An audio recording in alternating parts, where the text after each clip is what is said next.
cold and I know, rainy, there's it would been be times where it's ridiculously been hot. 100 degrees and you're dying for shade, and there's been times where you can't get enough layers on because it's so cold. I All right, we're going to go ahead and call the September 2025 board meeting to order. If we could have a roll call, please. Allen. Here. Miller. Here. Shevitz is absent. Minders. Yes. Reuter is coming later. And Manthe. All right, well, we have a quorum, so we'll go ahead and say the Pledge of Allegiance.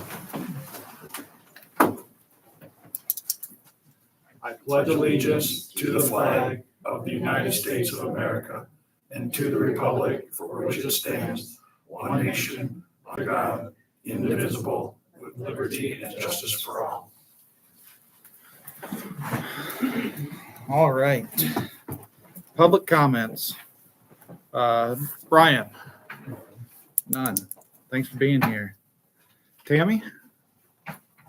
Just here. Just here, okay. Steve? No, I just want to commend the board for taking up the water issue with you, Ryan. Regarding also the senior discount, and just thank you for that. That's why I'm here. Well, thanks for being here, Steve. I appreciate it. Allison? Just here to hang out. Well, thanks for the company. Betsy? Yeah, the Women's Society of St. Wendland's is going to be offering hot dogs again at Halloween for the people of Shannon. And I just wanted to find out which day. So right now Halloween is the 31st, Friday. Yeah. So will it be 31st? And the time we're going to do it would probably be 4 to 7 p.m. So I just wanted to go on the books with that so I can start preparing. Do we have a? No, Is it just something I declare that I haven't done They yet? usually do it in October, just Okay. to kind of pick a trick or two to establish when the times are going to be. That's one of my jobs. I'll let you know the dates real soon. I don't know if there's a football game or something, and that's I don't think there's a game that night. really. I don't believe there is. Okay, so it should be a call then. I'll check on, I'll let you know in the next few days, okay, All right, Betsy? Just email me or whatever's easiest for you. We'll do that. Thanks for bringing that up and drawing that to my attention. Anything else? No, that would be, thank you. All right, Andy? You're here for Fair Graham. Yeah. All right. Put on their public comment. All right, and Jan? Well, I have two things. We're gonna piggyback on her because the CGG is doing the Blue Bash again, so it'll either be the same night or since it's falling on a weekend, I don't know if it's gonna be changed to the weekend, so just write it down. Sure.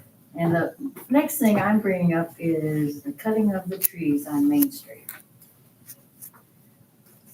What are your thoughts on the cutting of the trees on Main Well, Street? It's not good.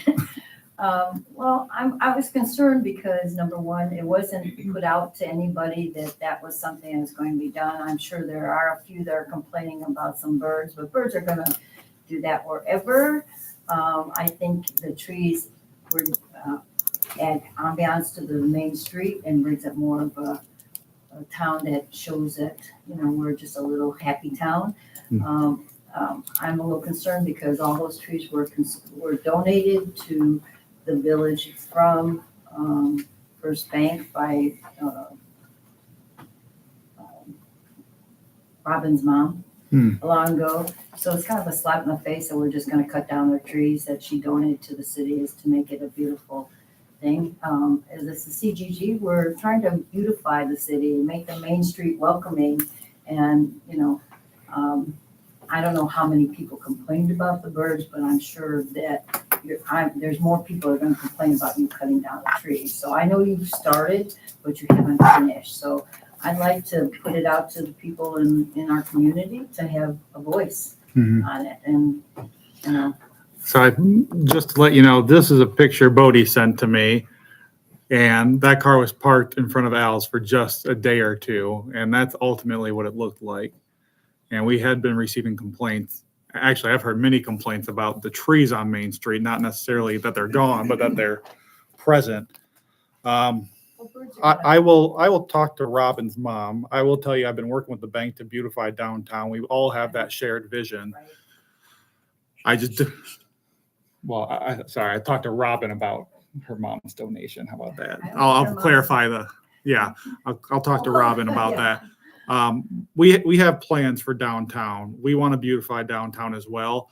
As it relates to a voice for the trees, certainly anyone can reach out to me and voice their opinion. I'd love to hear it.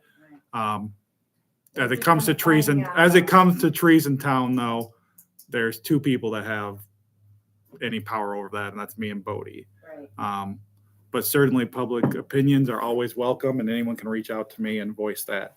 They're not done yet, as you said, though. I think we have, well, we'll see. Well, They're not still- done yet, there's but still space to park between the trees in a lot of areas, so people can move their cars and you know, it's like anything. You can park in your driveway and the birds are gonna dump on them. So, you know, it's just one of those situations. I've had a that- couple of people complain about the trees in downtown, just the size of them, and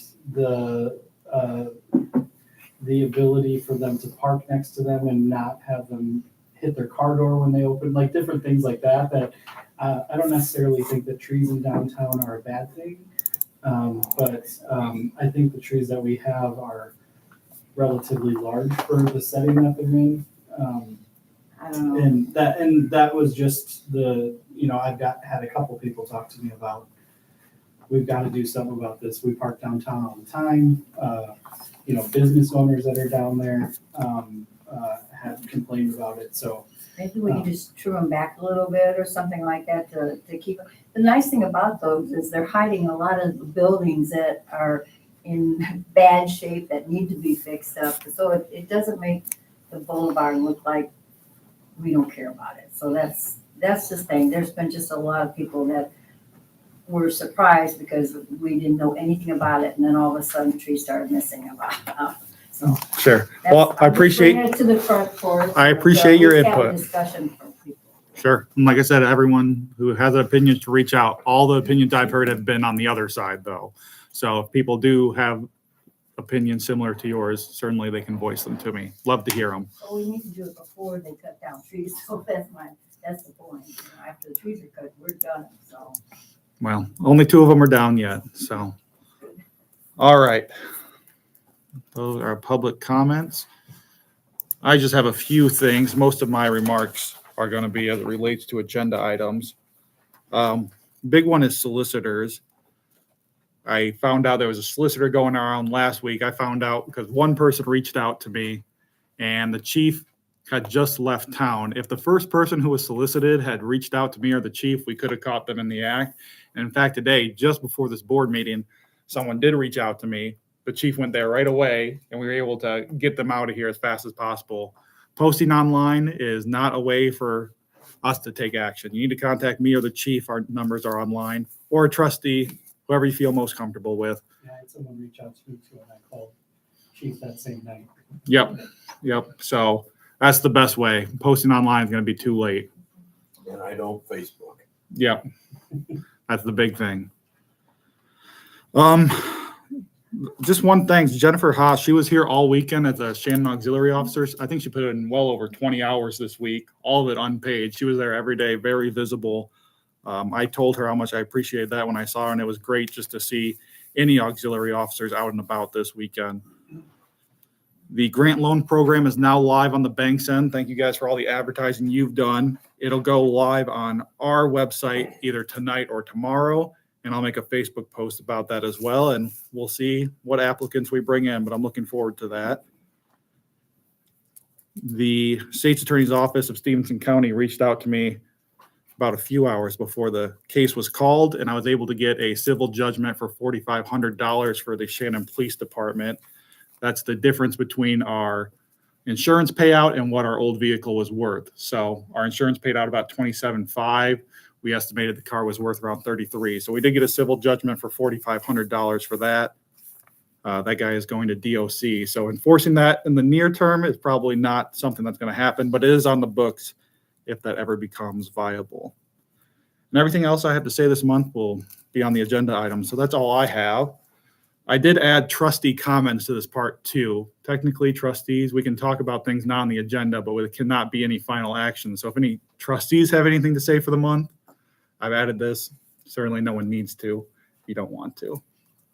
I just want to say, I thought that the weekend was great. Everyone who put in time and effort, the CGG, the homecoming board, all the people that put that on, I thought it was really good, really well attended.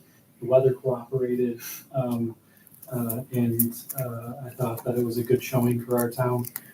So thanks to all who were involved with putting that on. It was- The trustees at it too, supporting it, and in the parade. I was in the parade, just not as a trustee. But it's nice to see your guys' face. Thank you. All right, anyone else? Okay, then we'll just move on to the consent agenda here. So that's the approval of the financial report and the August meeting minutes. You guys had a chance to look at that. If not, take your time. Is this the appropriate time to ask the question I asked about before on the finance? Are we, Oh, yes. okay. I wish Denise would have been here because she could explain it better than I could. But essentially, there was a discrepancy between our QuickBooks and the numbers that were given to the trustees because we accounted for the taxes we had not yet received because we have to complete our audit to get our taxes. So the numbers that are on there now should be accurate, which means we're good to go on the, I have them here in front of me. Essentially, our water account is a little less robust than we thought. So we can't take $100,000 out of that to put into a certificate of deposit. But certainly our O&M and our general fund are above what we thought. Once we get our audit in, we'll get more tax dollars and we can revisit the water bill or the water account. But as of now, there was just some discrepancy in those numbers and they should be corrected. So I told Denise we'd wait to make sure that was good to go before we approve those certificates of Okay, I was deposit. just gonna say, so we have not. We have not Okay, put any money in CDs yet. that was my question. And when we do, will that be reflected on this report? Then? Yes, that money should be out of the accounts and hopefully we'll have a separate column for that or something to that effect. Gotcha. Makes sense.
Do I have a motion? I make a motion to accept the consent agenda. Second.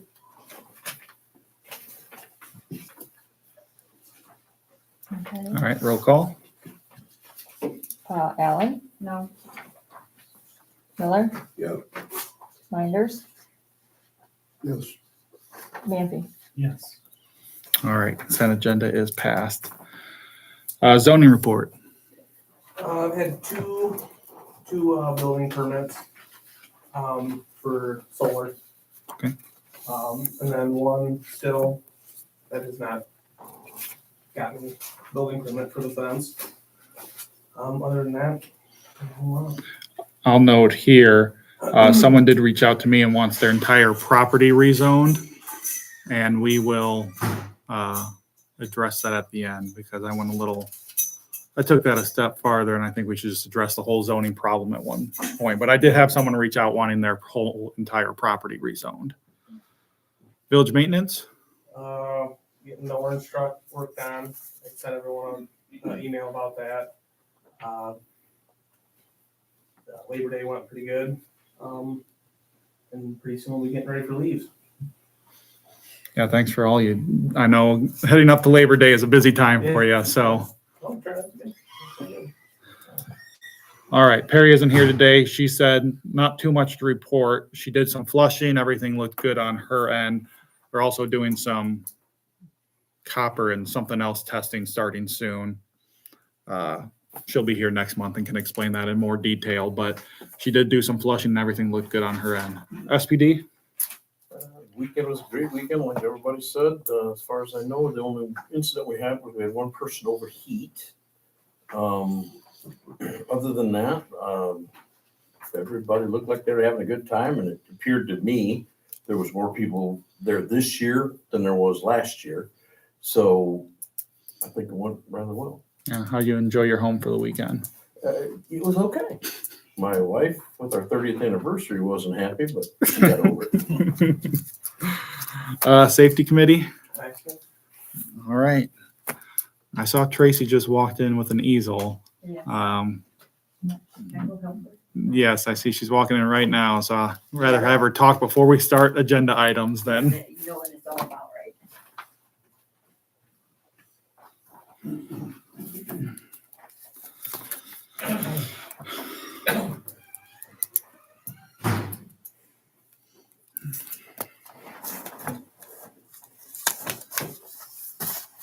I guess, Bodie, just when it comes to maintenance, this thing that Steve got you. Yeah, I've seen that. Yeah, this is what we had mentioned, I think, last meeting about all the yellow striping up by the school. In April, Kyle and I met with the school and school resource officer and John, and we decided we wanted to get rid of this, and then we never told you we wanted to get rid of it. So whenever it's feasible for you during this, I mean, I know school started now, so that makes it trickier for you, I'll but talk to John too about it, because he was the one that he would have known how far they were, because they repainted all the stuff, all the lines of the school did. yeah. So he would know how far they were supposed to go if someone were to put their own paint down. Yeah, we'll cut her back. And then also for the maintenance report, there's some signs going up on that alleyway. Yes. All right. At the alleyway by the school is getting some signs up shortly. All right, Tracy. Hi, everybody. Got some swim great. Thank you. Of course. Just wanted to let you folks know what the community growth group has been up to. So in the little packet, there's our last meeting bullets, which you can review at a later time.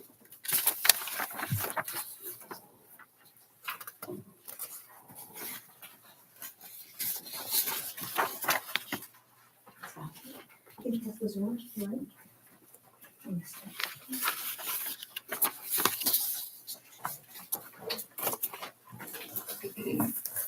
First thing I wanted to mention was what an honor it was for the community growth group to participate in Shannon Homecoming.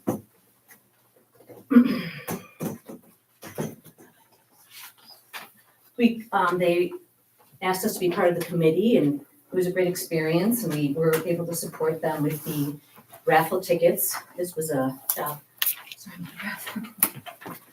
that Shirley used to do. And so Jen and I facilitated the gifts. Great experience. We were able to bring in 2 additional gifts, more than we did last year. So that was great. Got to know those folks pretty well. And then we proposed the 2 features that we had there, which was the dunk tank and the balloon darts, which were great. It was great to have all the kids and some community members get involved with the dunk tank, and had a lot of student volunteers from the high school that need community service hours. So able to participate that way as well. The dunk tank had a Weber grill raffle, which is pretty exciting. The best pitcher that day won the raffle, and that was Jim Schreiber, and then we had a 50-50 raffle, and 150 was won by John Schreiber, so that was kind of exciting. And then we were really excited to just put on display to get community feedback on our proposal for the hometown legacy pots, which I proposed to the board on Friday. Hometown legacy pots are part of the community growth group's project called Shannon Shine Up. I discussed Shannon Shine Up in this project with Ryan at a couple of meetings over the summer. And our goal was to bring some beautification to town. So our proposal is to do what a lot of other towns do, which put up these beautiful pots on the light poles. It took me a little more time than I thought because I was trying to find a product that's American made and had a lifetime warranty. So I was engaging with a couple of companies, but then they were coming back to me and telling me, well, we don't know where the tariffs are gonna go. We make these in China or wherever, and we can't guarantee that price. It could be 30% higher. And obviously I didn't want to partner with a company that was gonna have that, that kind of like open number that we didn't know how to manage. It was also really important for me to do American made, lifetime warranty, and also have a watering solution that really worked well for our village and the heat that we have up there because there's no shade. And this is an amazing pot. There's a spec attached to your paperwork. It's on one of the backs of the sheets. The top says Earth Planner. And you can see all the benefits of it, but what's the best part is this self-watering reservoir. It holds 4 gallons of water, and they pour from the outside, so it's really easy to get the water in. And then underneath is this really cool wicking system that gets to the plant and it waters it, and you only need 50% of the watering, which reduces what the amount of time and labor it would cost to cover that. So we would plant petunias in the spring, and hopefully they'd make it until September. And then we would swap it out with something like this, a fall foliage look. We could even expand it to winter if we get support. And here's a little bit of recap here. So one of these baskets will have that pot. This is what Market Street would look like with the baskets. Those big, beautiful overflowing baskets. And then companies or residents who invested in this could put a memorial plaque or a dedication plaque or donated by J-Rods or whoever wanted to invest. So we would like to roll this out to town as I proposed in my letter. It is a lifetime investment.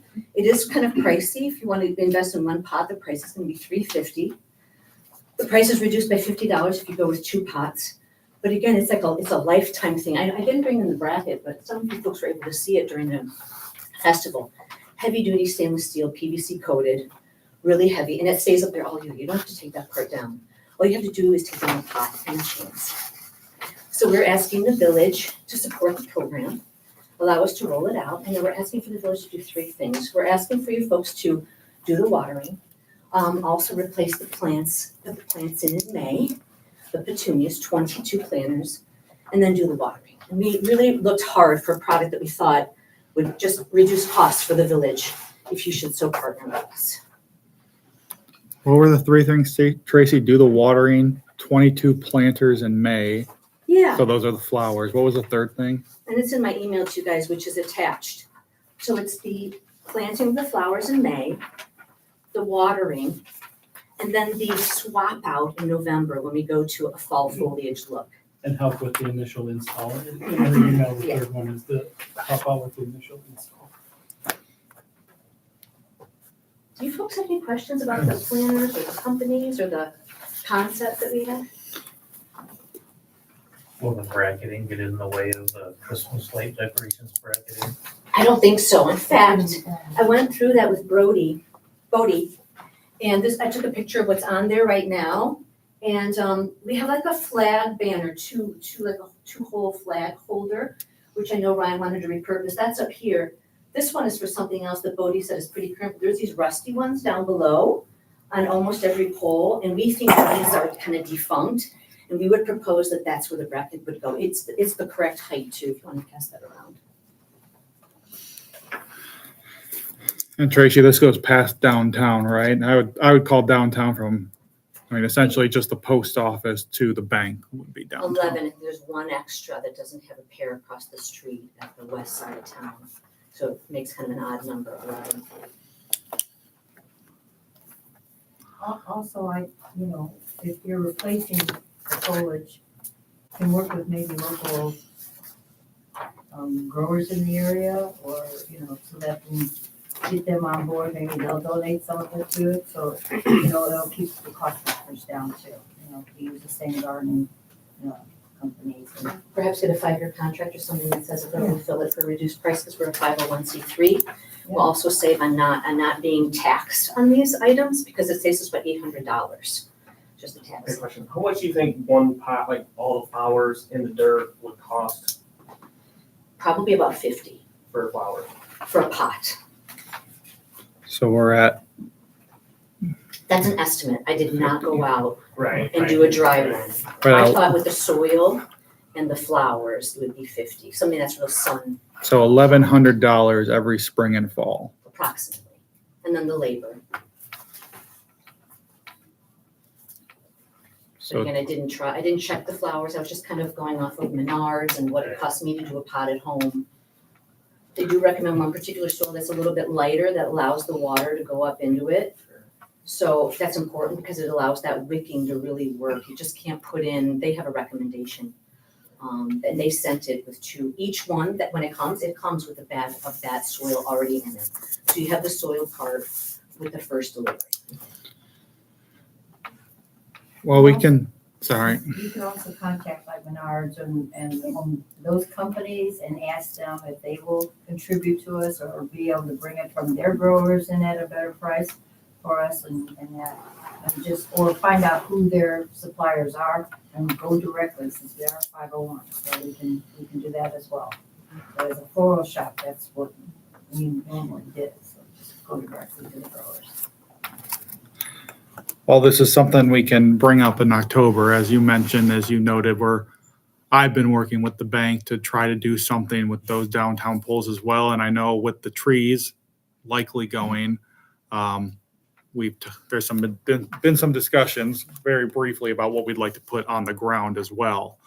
But that's something we're going to have to address collectively. I don't think it makes sense to piecemeal each part. If we are to do a complete overhaul of downtown, which is what I'd like to do, which I think is what you'd like to do, makes sense to address everything at the same point so the board can consider the price. Yeah, Phase 2 of Shannon Shine Up, as we've discussed many times, is large cement pots for the ground. And again, mimicking kind of off of Oregon, they have these that are like waist high. They're at least 48 inches. They swap out the Christmas decor, and they put, big evergreens in them. They're quite substantial because you can see them when you're in your car over other cars. So that was actually, like mines. I was thinking that for Phase 2 of Shannon Shine Up, that would be probably a 2027 project. And we would love to, if you guys wanted support on that, we'd be happy. I've done a little bit of homework and found, I'm not sure if this company actually has the self-watering in that version. But I would like to see whatever investment you folks put in last, and I don't want to see Bodie or another village person having me doing, twice as much watering. So I loved that solution, and I really appreciate you guys considering it. We will do, obviously, the marketing for it. We've already got 5 people that have given verbal approvals of investing, 3 companies, and then 2 residences. So it looks like people are interested. Thank you, Tracy. Yeah, call me if you have any questions. And also there's that spec sheet. Last bullet point I wanted to talk to you about today was just our next events. We've got our meeting coming up on September 16th.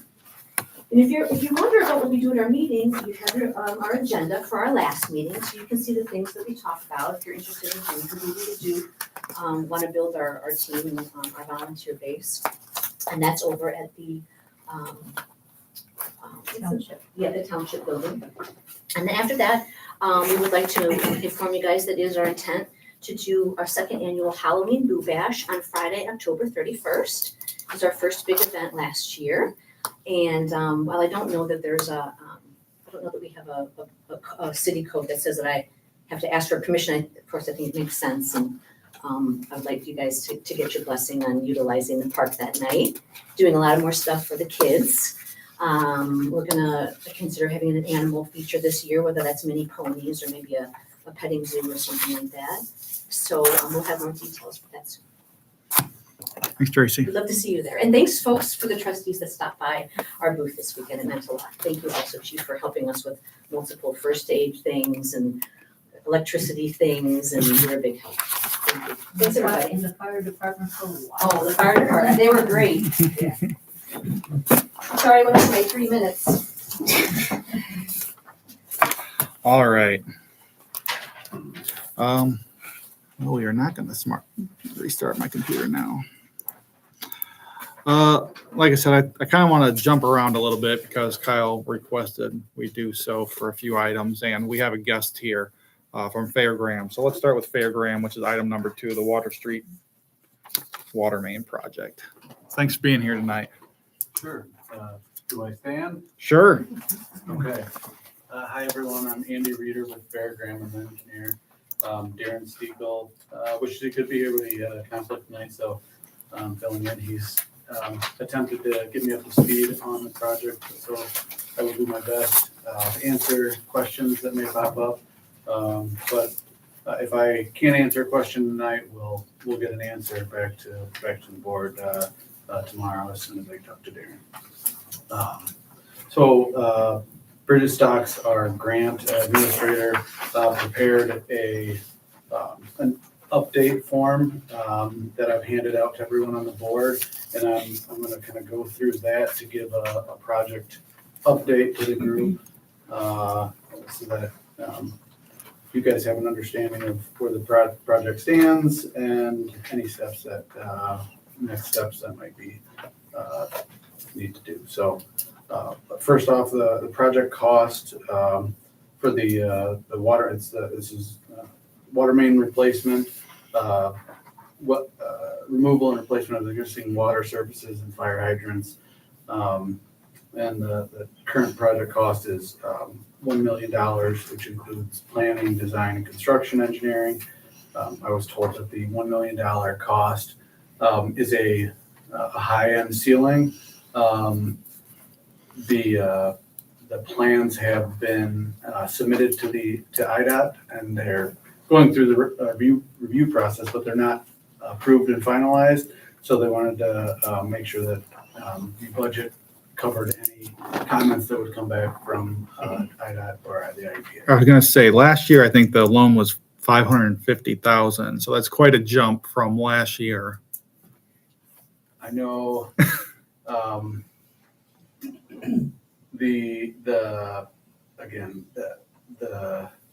this should be higher than what the expected final cost is. From a breakdown standpoint, right now, they're looking at about a $600,000 construction cost. And then grant applications, design, those soft costs for the upfront area are around $102,000. And then the construction and engineering administration, they're estimating that around $100,000, and the rest would be in contingency for unknowns that might come up with the permitting process, review process, things that will come up through that.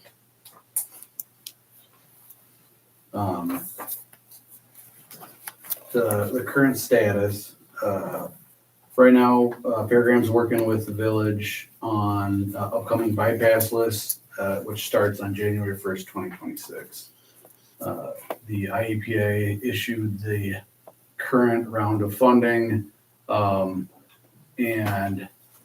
Shannon's project was just below the cutoff line. So they're very close to having, meeting the point total to be funded, but they were just below that line. That's why it makes sense for this to get on the bypass list.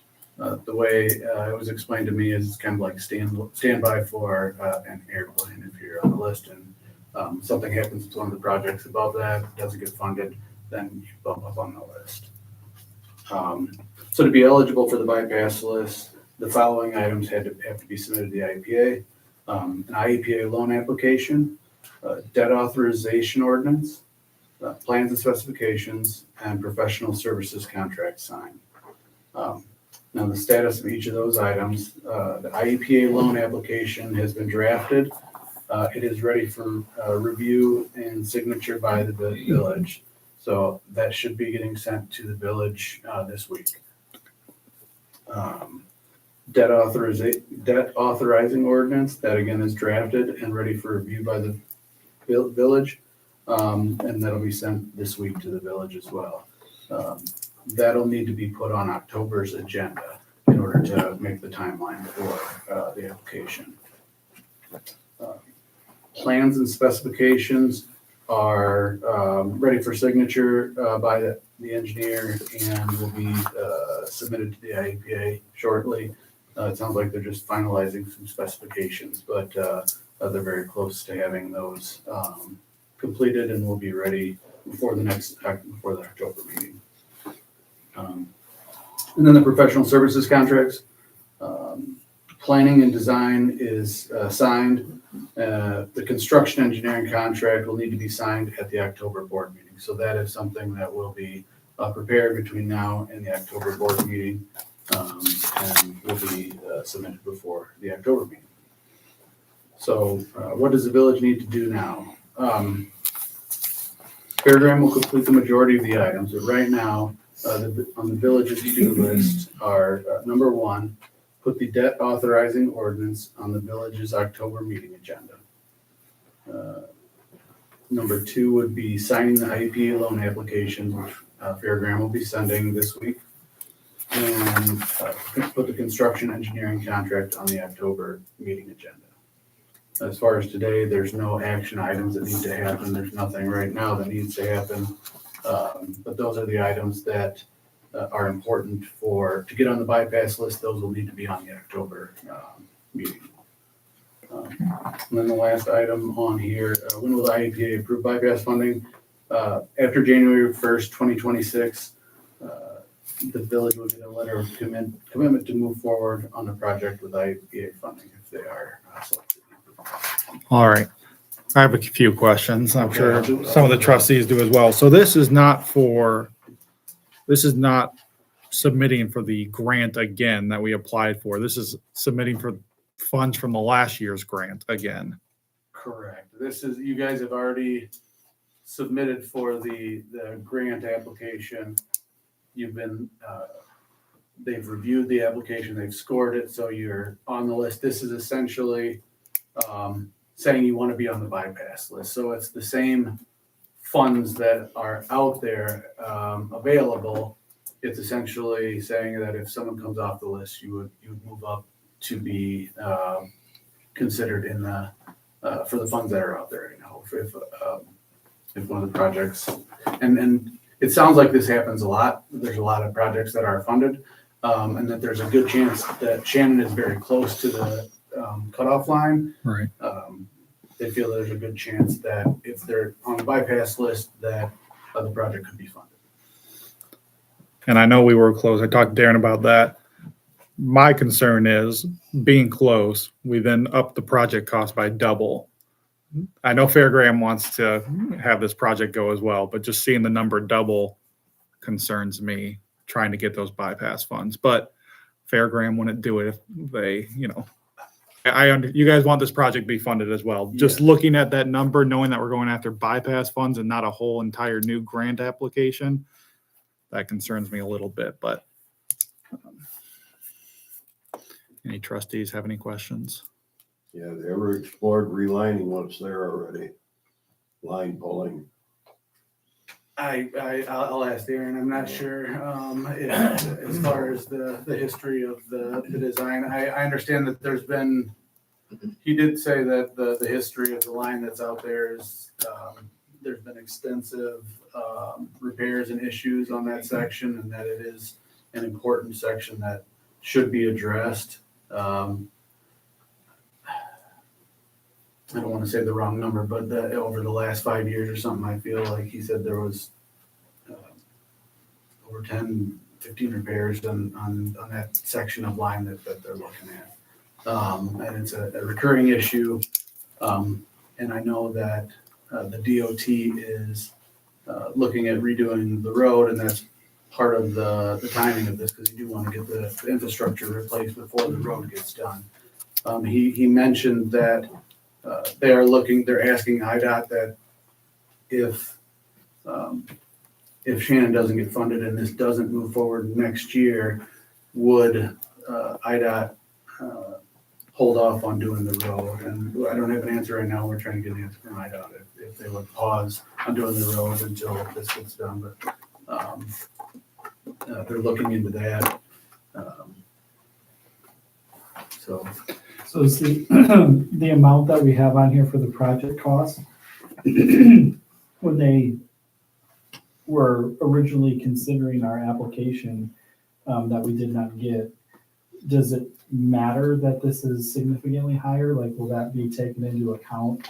Or is it just strictly if you're next on the list, you get approved regardless of what your amount is? You know what I mean? So if we were originally asking for what, 550, I think it was 560, 550. something like that, and we get put on the bypass list, and then all of a sudden we come up and it's now $1 million, does that take us out of? What I understand from the conversation with with our grant writer is that, this would be, that would not be a negative, for the application, for the consideration of the funding.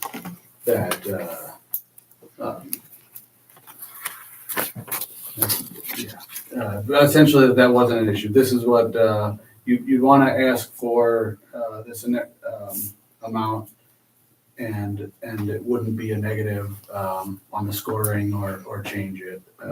Because to me, it seems like if you go to somewhere and ask them for $50,000 and they say, no, you get put on the waiting list, and then now all of a sudden you come up on the waiting list and now you're asking for $1 million. It's like, wait a second. Right. What happened to the 500,000 that you were asking? So Why did that change?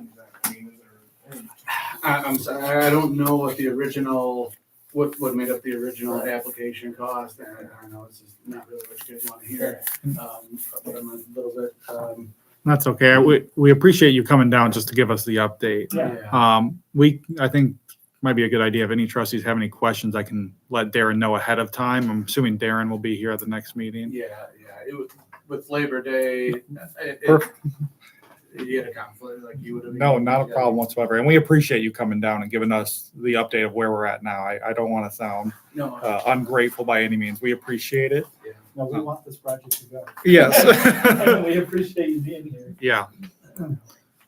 But we will have that on the October agenda. one thing that was commented on with bypass funding, principal forgiveness is unlikely with bypass funding.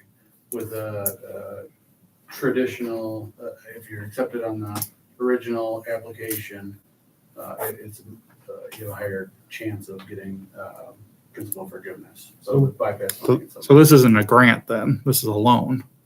yes. So would Okay, we well- be better off just to reapply next year with fees Well, that, closed? yeah, I'll say that, my understanding of what we were going for was grants, not bypass funding. Cause we can get a loan through the bank or anything else, which we might have to do because we don't want IDOT not to come through town. That's very important. We'll do this project one way or the other.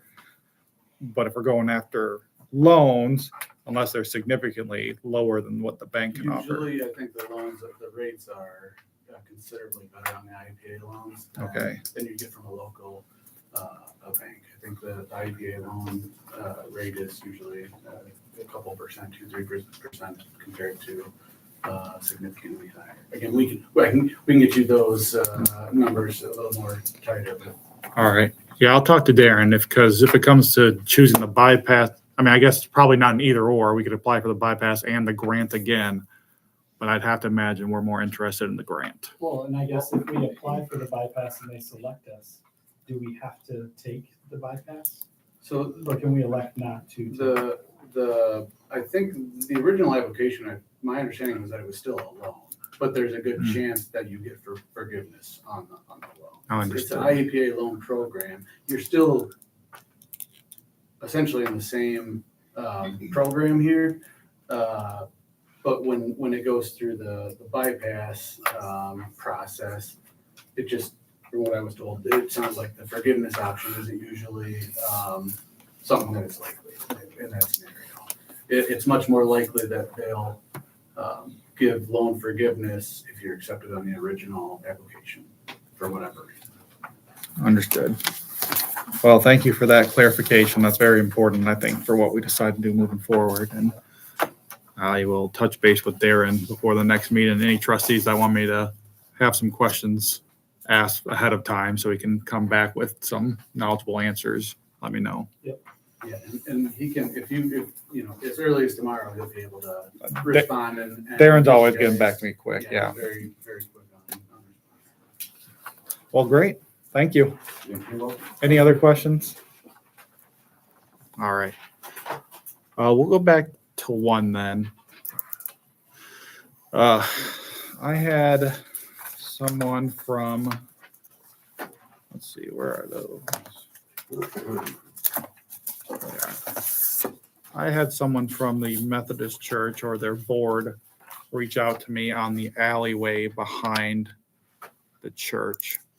And this picture is not color coded, unfortunately, so it's kind of useless to show you, but they're essentially going to be repaving their entire parking lot, the area behind the church, and the parking on the south side. However, they are not going to be doing our alleyway, which you can see on the picture here, where our alleyway starts and the church begins.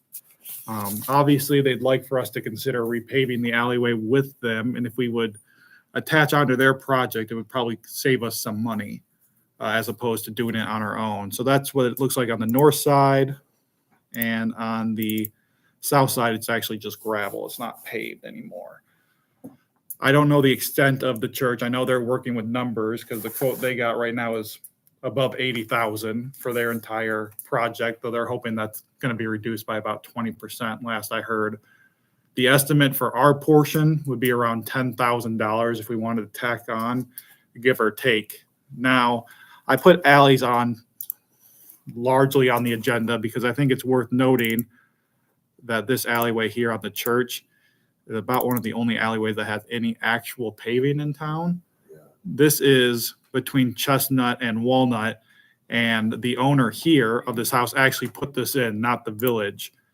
The village's portion is actually just grass on this street. And if you go to other areas in town, just grass in our alley. And this is what I would say most alleyways look like here in town. So I say that not because it's not a good idea to repave that alley. That alley by the church is certainly in need of repairs.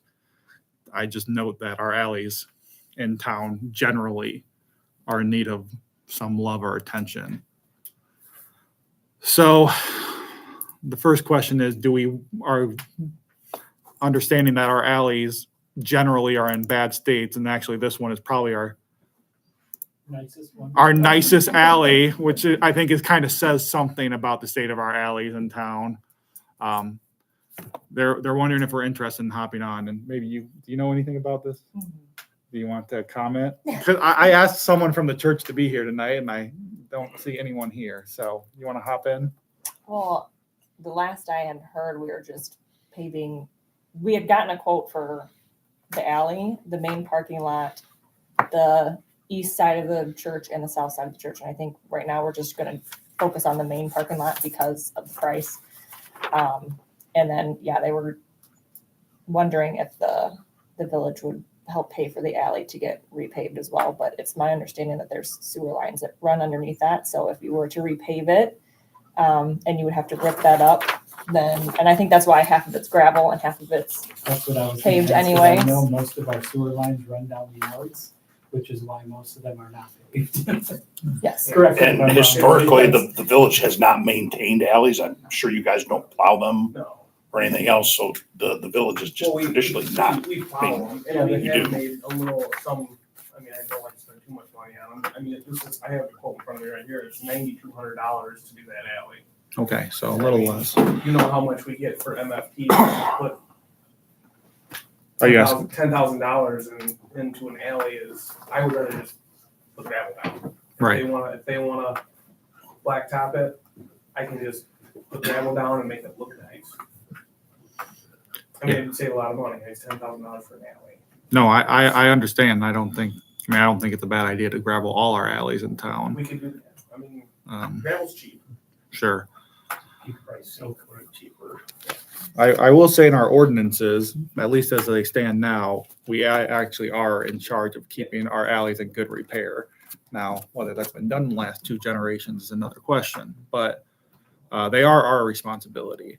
But I think, and maybe I'm wrong, but some of the alleys don't have direct like garage access. And I think the ones that have direct garage access have gotten more attention and more maintenance than the ones that don't. Bodie, you would probably be able to speak to that more intelligently than me, but I know like the alley behind my house, we are one of the only houses that, Steve, I think your house doesn't have the garage in the alley, but everybody else's garage is in the alley. So that alley is pretty well maintained compared to most of the alleys in Yeah, town. it's in very good shape. Yeah. actually. Yeah, and plowed really well and maintained really well, but Yeah. that's where everyone's garage is. Right. You know, I mean, with we the need to exception do of a Steve and I. we need to do a better job. I mean, all the alleys should have gravel. And I mean, that's something like, we did one, I mean, we did half of one, you know, and we try to do a little bit, but if it's just, you know, when it's just Brady and I, it's hard to Sure. gravel an alley, and I hate to spend a ton of money on alleys that people use once a month, you know, it's. Well, I just put it on the agenda because, like I said, maybe it doesn't sound like we're interested in paving that alley then. Like I said, it is actually our most To me, I think it would make it difficult for us I don't think it would be logical for us to pave any alley really, because if we had a sewer issue, Mhm. you know, let's say a year from now, we pave that, we have a sewer issue in that alley, we really want to tear up $10,000 worth of asphalt to repair a sewer Yeah. issue, I would say no. you know. Right. I know, that Gravel's makes another perfect story, sense to me. But. Right. How much would it be to gravel and do whatever to these alleys to make them? Well, let me ask this owner who did it to their own alley, the Heckmans over here, Charlotte's. Yeah, I don't know what Steve paid for that, but, I mean, you still have to go down a few inches and put, you know, thicker, bigger rock, and then smaller rock on top of that, so, I mean, there's a little bit of work there. I can't tell you exactly how much without. Yeah. Significantly less than paving it, but. Oh, yeah, exactly. Well, I guess, is that something we're interested in voting, looking at generally, or are we okay with the state of our alleys right now? Or maybe we can lump that into some grant applications, I mean, I can do. ever coming. You know, I can do alleys. I mean, we've done a couple. I mean, you know, trying to maintain them and adding some, and it's a lot of work. Yeah. Well, if you need help, we can, we can approve that. Right. No, so it's not just you doing A that. lot of them alleys too will wash out. Okay. Yeah. And that's the problem with. Behind our house, yeah. You guys do a lot of maintenance in that alley because of how When it it's graded. rains. Yeah, I mean, it is my church, it'd be great to be paved, but also I see the other side of it to where it's like, why would you spend the money and then it gets ripped up anyways, you know? Yeah. But yes, we do need to take better care of that. I mean, we need to maybe have a plan, maybe do 2 blocks a year, or 3 blocks a year, or whatever. If they're grass, you know, core them out, some bigger stone, some little stone. Yeah. I think the ones that are purely grass should probably get focused on. Yeah, I agree. I mean, I'd like to see them at least. I mean, this is nice. I think this is probably nicer than. I mean, I don't know. I know they spent quite a bit of money on this. Gary come in with a skid loader and they went down, I don't know how many inches. Yeah. I could ask him and Yeah. re-stone it all. well, I think if maybe we make a plan of prioritizing based off of usage and disrepair, the level of disrepair it's in. Mhm. You know, if it's, if there's no direct access to someone's garage or, like alleys that need to be maintained because that's where people are driving and parking and that's what they rely on to get their vehicles in and out of their household. Mhm. I think prioritizing it in that way and then coming down from the, whatever level of disrepair they're in and kind of making a list of working down the lists in that way. But I think it's something that needs to be addressed. There's a lot of people don't want anything done. They want the grass. Yeah, Wow. I've actually had that because my plans were to do one over by North Shelley this year. That's still in my plans of work to do, but I had talked to the owner and he's like, "Well, I don't want that." Well, I got to throw rocks at my house, and it's like, well, it's an alley. It's not, this isn't Not your property. So some people are totally opposed of it. And some people don't want vehicles down the Right. backside of their house. But I still have a plan to do one alley this year. Okay. But some people aren't, they don't want gravel in their yard. And the sewer line does go there by the church, so. Yes. Which I think that's why it's half gravel and half paved anyways, because I think at one point Well, had to it might have been paved before, but I just threw gravel up there because there's holes and stuff. Okay. Well, for the church, then I'll tell them that we're not going to be piggybacking on their project then, and I'll explain why. As for alleys generally, I think it would be a good idea to maybe look at them and bring a plan to the board about ways to get them at least looking like this or something akin to this. Sound like a plan? Does that sound good to the board? All right. All right, very good. I'll let the church know, or Nicole can on our Yeah, behalf. I can do that. All I right. am on the board for that as well. So. All right, Constant's gonna be here a little after 6, so we're gonna skip on the senior discount water rates for just a minute. We'll skip down to number 4, the website updates. I hope everyone's had a chance to look at it.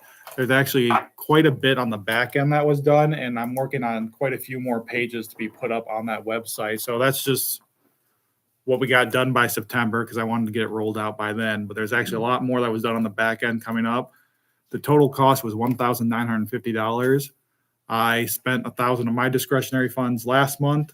I'll pay the rest of it out of my discretionary funds this month if that's what the board wants me to do, or if they don't approve that $950. But ultimately, I don't like having $0 to spend. So ultimately, I'm asking for the board to pay for the other $950 of that website. But if it does not want to, I will pay for that out of my fund. Does anyone want to make a motion to pay for that website? Quick question before we do that. Sure. I know we discussed this, but they're gonna be maintaining it. Is that something that, So we entered into a retainer with Rich Designs. It was $500 for updates to the old website. So he updated just some basic contact information. He did the contact us form on the old website while it was up. And 1 hour a month for free is included in that retainer. So that $500 retainer was for updates to the new old website, which he did, which took quite a few hours, and 1 hour a month for this year. So continuing onward until next May, 1 hour a month. Any other work I have him do will be charged at his normal rate. But that retainer, so for this month, when I have him do projects on this website, the first hour will be through our retainer. I won't have to pay for that hour, but if I want him to do any more, it'll be at his normal rate of $75 an hour. So my plan is to hopefully just use that hour every month. Though when I have big projects that are going on the website, that will certainly change. I don't know what, I know the ISB magazine did something a couple months ago about what you have to do with a website to qualify to do a lot of the publications that you would formerly had to pay for the newspaper. Right,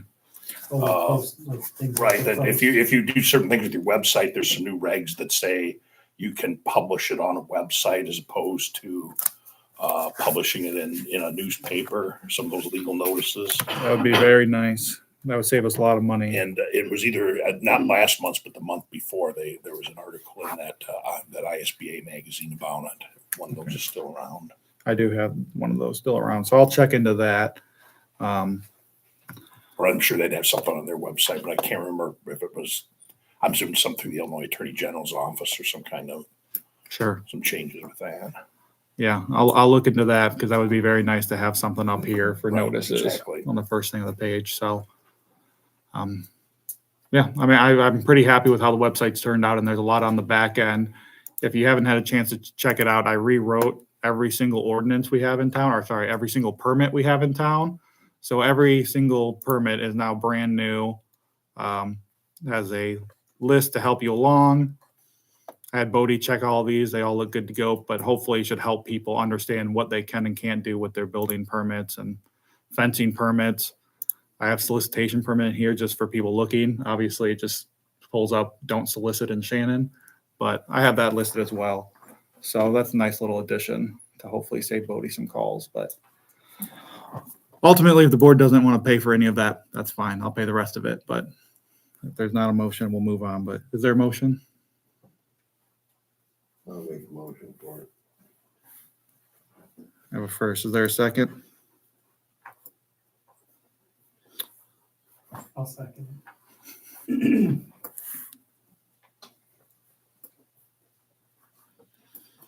Roll call. Allen, Yes. Miller, Yep. Minders, Yes. and Manthey. Yes. All right. Thank you. Just a few updates on the website. We did get approved for .gov. However, we just paid for 12 months at a .com. So I'm waiting for this to get at least a little closer to the 12 months. So we're not paying for both at the same time, and then I'll have it transfer over. The next updates I'm going to do on the website are business portions here in town. And then I also want a public works section and a water section. So those should be going up fairly shortly.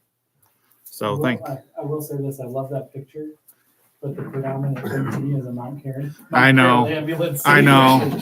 Yeah, I'll AI that and Yeah, say put AI Shannon. that and say Shannon instead of Mount Carroll. I will do that. All right.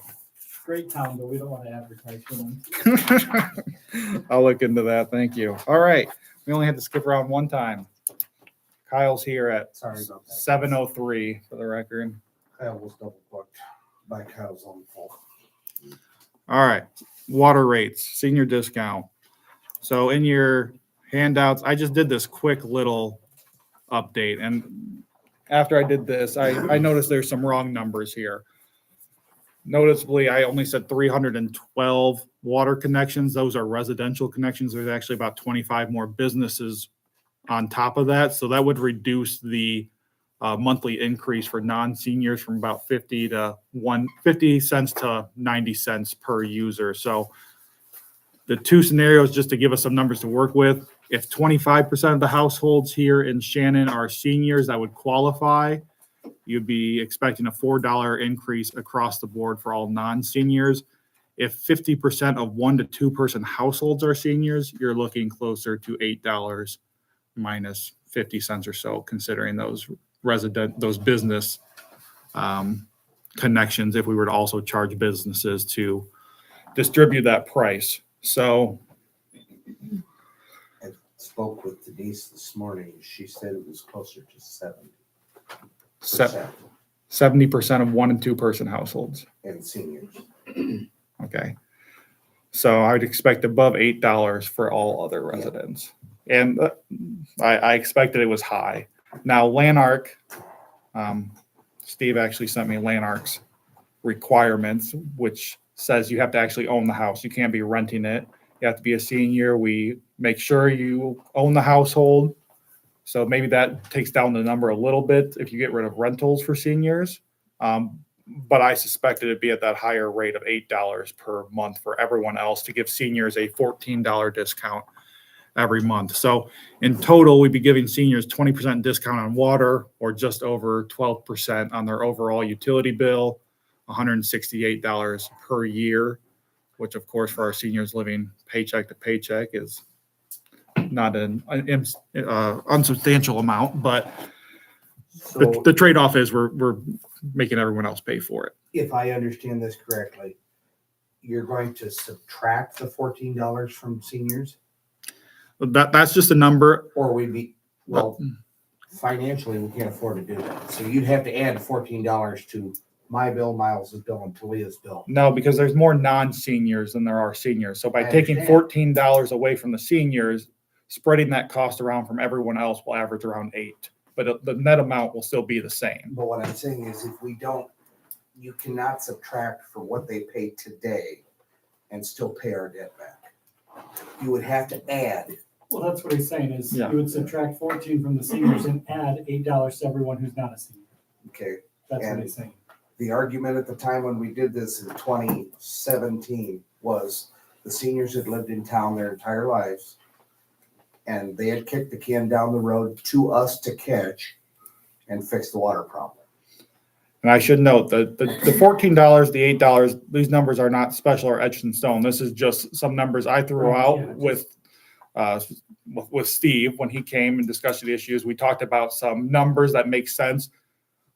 The discount can be, if you want to give a discount, can be whatever you want. $14 is just a number I picked because it takes 74 down to 60. It can be whatever you want, or it can obviously be nothing. But this is just to get an idea. To give the seniors a $14 discount, everyone else is going up $8.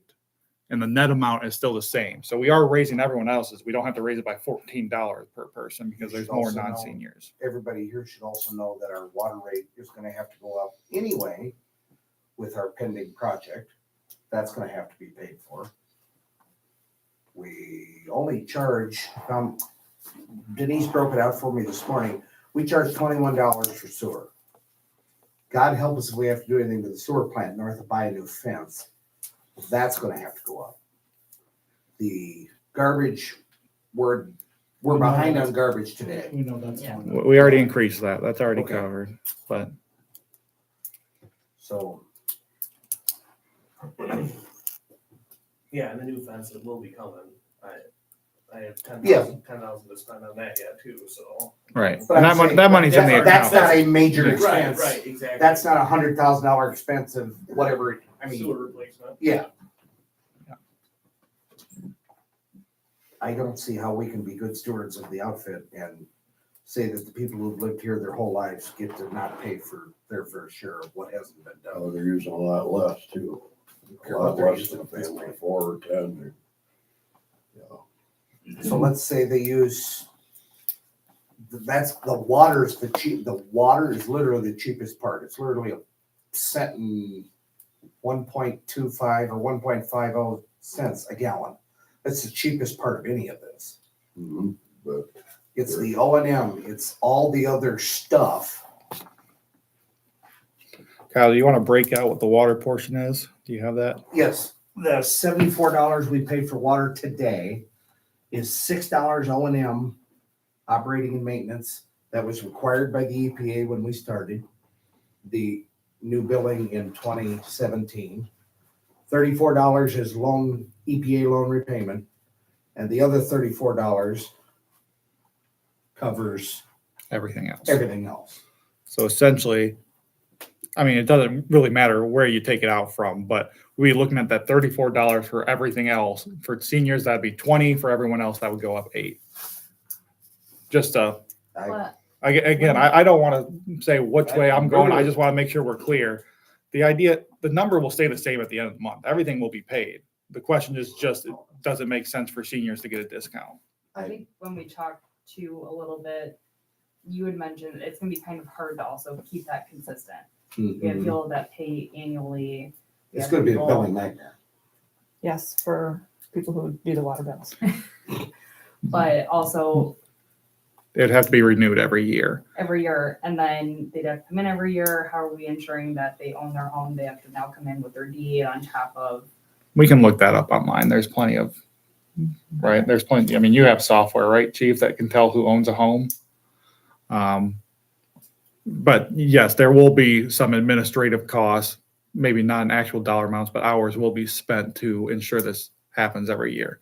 I mean, this is what it would look like if the board wants to move forward. We would have to get a list of everyone who qualifies. That would have to be a mailer in the mail, and that's Facebook if they notice. reply, because we can barely get people to reply about texting or about how many people live in their home. Well, yes. Why they don't get it. Well, that's the big thing. If they don't come forward, we'll have to be, no one in the middle of the year can change. This will be a year-to-year thing. On January 1st, those are the people who get it that year. At the end of the year, we'll do another certification for people who are already certified as seniors living there. That's just a check to make sure they're there. Anyone new would have to go through that certification process. But it would last for the year. So then how do we let them know, if we don't know how many people are taking advantage, how do we set? Because it is a numbers game. So if there's only 10 people that certify, then we are just discounting $14 for them. Then everyone else may only go up $1 then if it's only 10 people that certify. So how do we let them know what they're certifying for, what discount is? Well, the seniors always get the discount. I mean, for them, they certify for the discount. Well, I understand that, but then how would the mass public know what their water bill is until after everyone certifies? They wouldn't. I mean, that's the truth of it. Until we know how many people there are, we'll give them, we know a range. It's going to be up to $8, give or take, maybe more. I had 2 teachers tell me this afternoon, they liked Shannon's water billing system because it didn't fluctuate. Yeah. Because the one had lived in Freeport, and she goes, we never knew what the water bill was gonna be from month to month. At least in Shannon, we could budget for it. It'd be year to year. Yeah. It would change. We have a very simple system right now. We know what your bill's gonna be next month. That's not gonna change. It's just the bill would change year to year depending on certification. Well, it Now, might change year to year anyways with our trash costs. and- Let's be I'm honest. just saying. This has been talked about by now 3 groups of people I've been with on this board. You remember we talked about tying the price of water to inflation, to where it goes up automatically. It's unpopular as hell, but let's be honest, it's the fiscal thing to do. It's unpopular as hell. It is. If something goes awry tomorrow in the water system, the $100,000 that we have put away in the bank will disappear that fast. You'll still get the same amount of money coming in.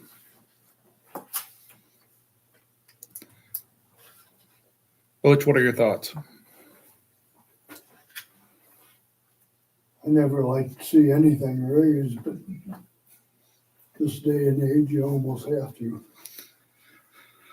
Yeah, I mean, this raise isn't increasing our monthly net, our expenditures or increasing our bank account bottom line. This is just trying to be equitable, I suppose. Trying to stay even. Right, so. It's really either way, we're gonna make Which a whole group of people mad. I know. Decision, so it doesn't matter. Yeah. Your garbage rate that you increased, is that gonna go up the first of the year? Yes, Or you- $1 at the first of the year. Just so you didn't do it mid-year, that Denise hates that.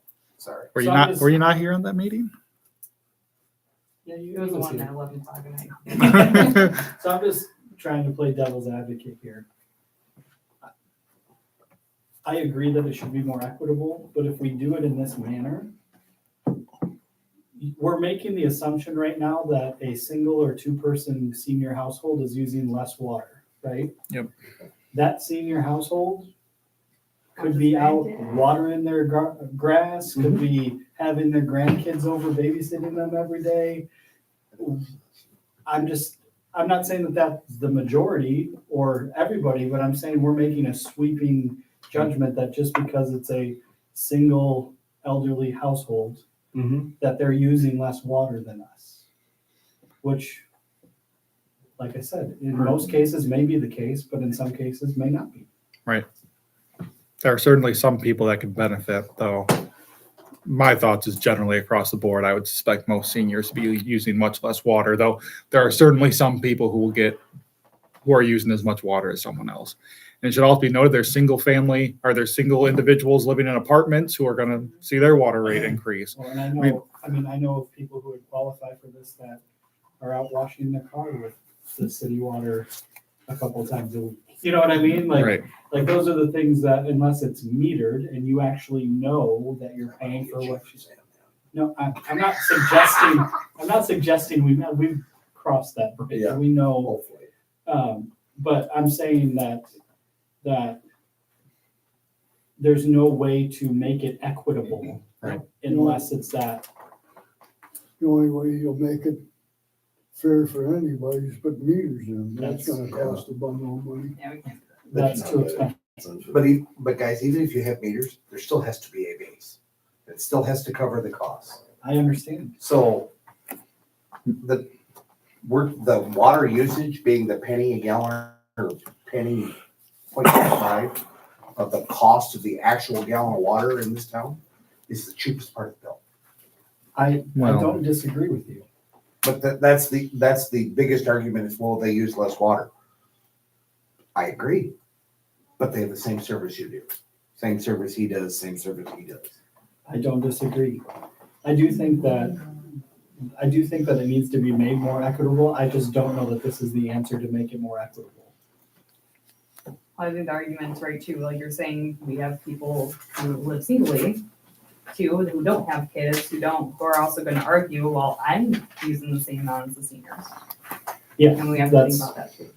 You know, single person households that aren't seniors would use significantly less water than my family does. Mhm. That's what I'm saying, is there's no way to make it equitable unless you meter people's water.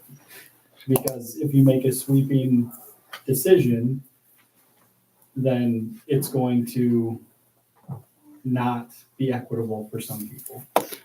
I don't disagree at all. I mean, That's why it was all pretty much gone away with when we did the thing with Fairground in 2017. Getting ready for the 19 project. We simplified the crap out of the water billing system here. It was meant, there was tiers, there's still levels, don't misunderstand, but I mean, they eliminated a lot of stuff and simplified it. Back then, they weren't charging the churches, they weren't charging the fire station. They're doing that now. They weren't charging the township building. They're doing that now because they have to raise the money. So I mean, we're spreading it out there. There's no doubt.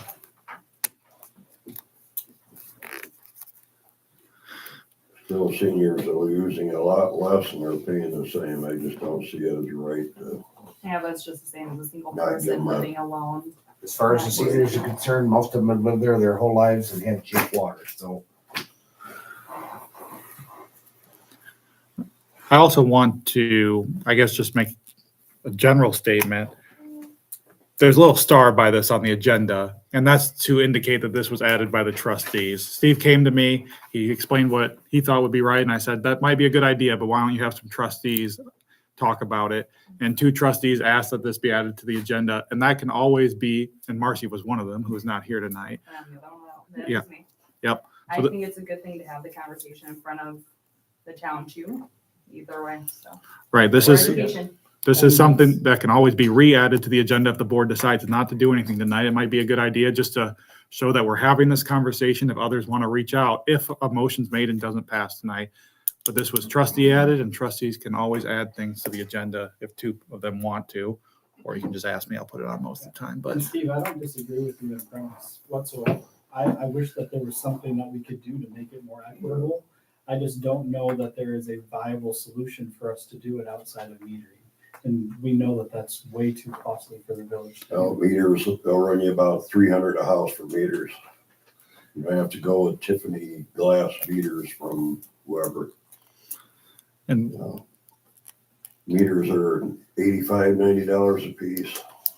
But if we're doing $300 per household and adding that, then we have to cover that cost somewhere. So the Well, discount we that you're wouldn't have giving to. is gonna be. Let the homeowner do it. Yeah, they're not going If to they do that. want it, they want a cheaper rate, they'll get a cheaper rate. But everyone has to do it in order for it to be work. Lanark's a flat rate, right? And they It do is. give senior discounts. So it's not, this is not a foreign concept. I just want to make that clear. You said they do give senior? They do give senior discounts. I wasn't aware that they did. It's 10%, I believe. Is that right, Steve? Something. They do just give a flat discount on their seniors and their flat rate. So this is not something, I guess, foreign or, breaking the mold here. I just want to make that clear. I agree with everyone that if I could snap my fingers and put meters in, I would do that. And I think we would all be happy for that. But they can be 2 separate issues. Does Lanark have a 30-year loan that they're trying to pay off? No, but I mean, a large portion of our bill is that loan. And we've only paid Just for so you- 3 or 4 years on that 30-year loan. And just so you know, that EPA loan, that project, the village of Shannon, the 6 people in this room, we got to decide what about 6 things? The colors of the bricks, the colors of the paint of the water tower, and the $800,000 we spent on water main. The other 4 point some odd million dollars was EPA mandated, you have to fix it or we're going to shut you down. So we didn't up and decide to do this one day. Does anyone, and I should be clear, tonight, if a motion was made, I think it should be a motion to figure out how many people would be getting this discount. We would have to start doing the work. Does anyone want to make I mean, you can make the motion however you want. You're the trustees, but I think we would need a solid number before we would pass a discount. And let's be clear, for wanting people to move to town, the senior rate will basically be, if you would go with Lanark's numbers, would be the 10% discount to everyone over 65 and would be a raise of rate to everyone else. Right. Because that's what this is. That is what it is. 100% what this is. Does anyone want to make the motion tonight? Now we're missing one member. We can, it always can be placed on the agenda with 2 trustees wanting to put it on. So would you like to pass it, or does anyone want to make a motion? Do you want to pass it for a month? Is that what you're asking, Steve? Well, we're missing a member here, so maybe table it till next month or. Okay. Any objections to tabling it? Or here's what I'll say. Are you making a motion to table it? Here's what I'll say. Get 2 people to add it back to the agenda. We'll put it back on the agenda. Okay? Unless anyone else has any objections or want to make any other motions. Okay, Can I ask one question, Ryan? sure. Did you think of what the administration of that program is gonna, for Nicole, how many hours to do all that?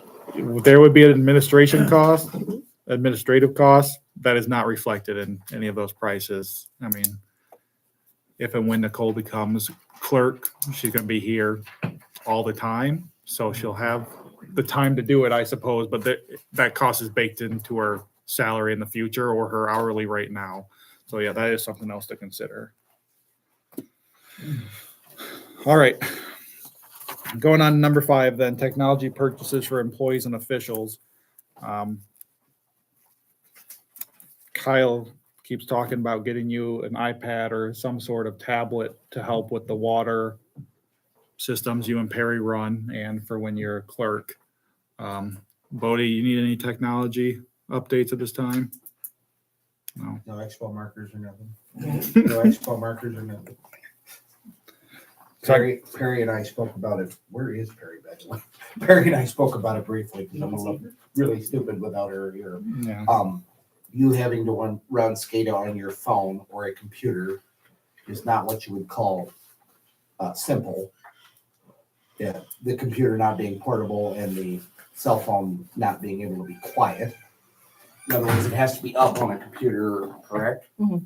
Or up on your personal phone to be monitored. We shouldn't be asking her to do that. That's my opinion, and Perry asked about it.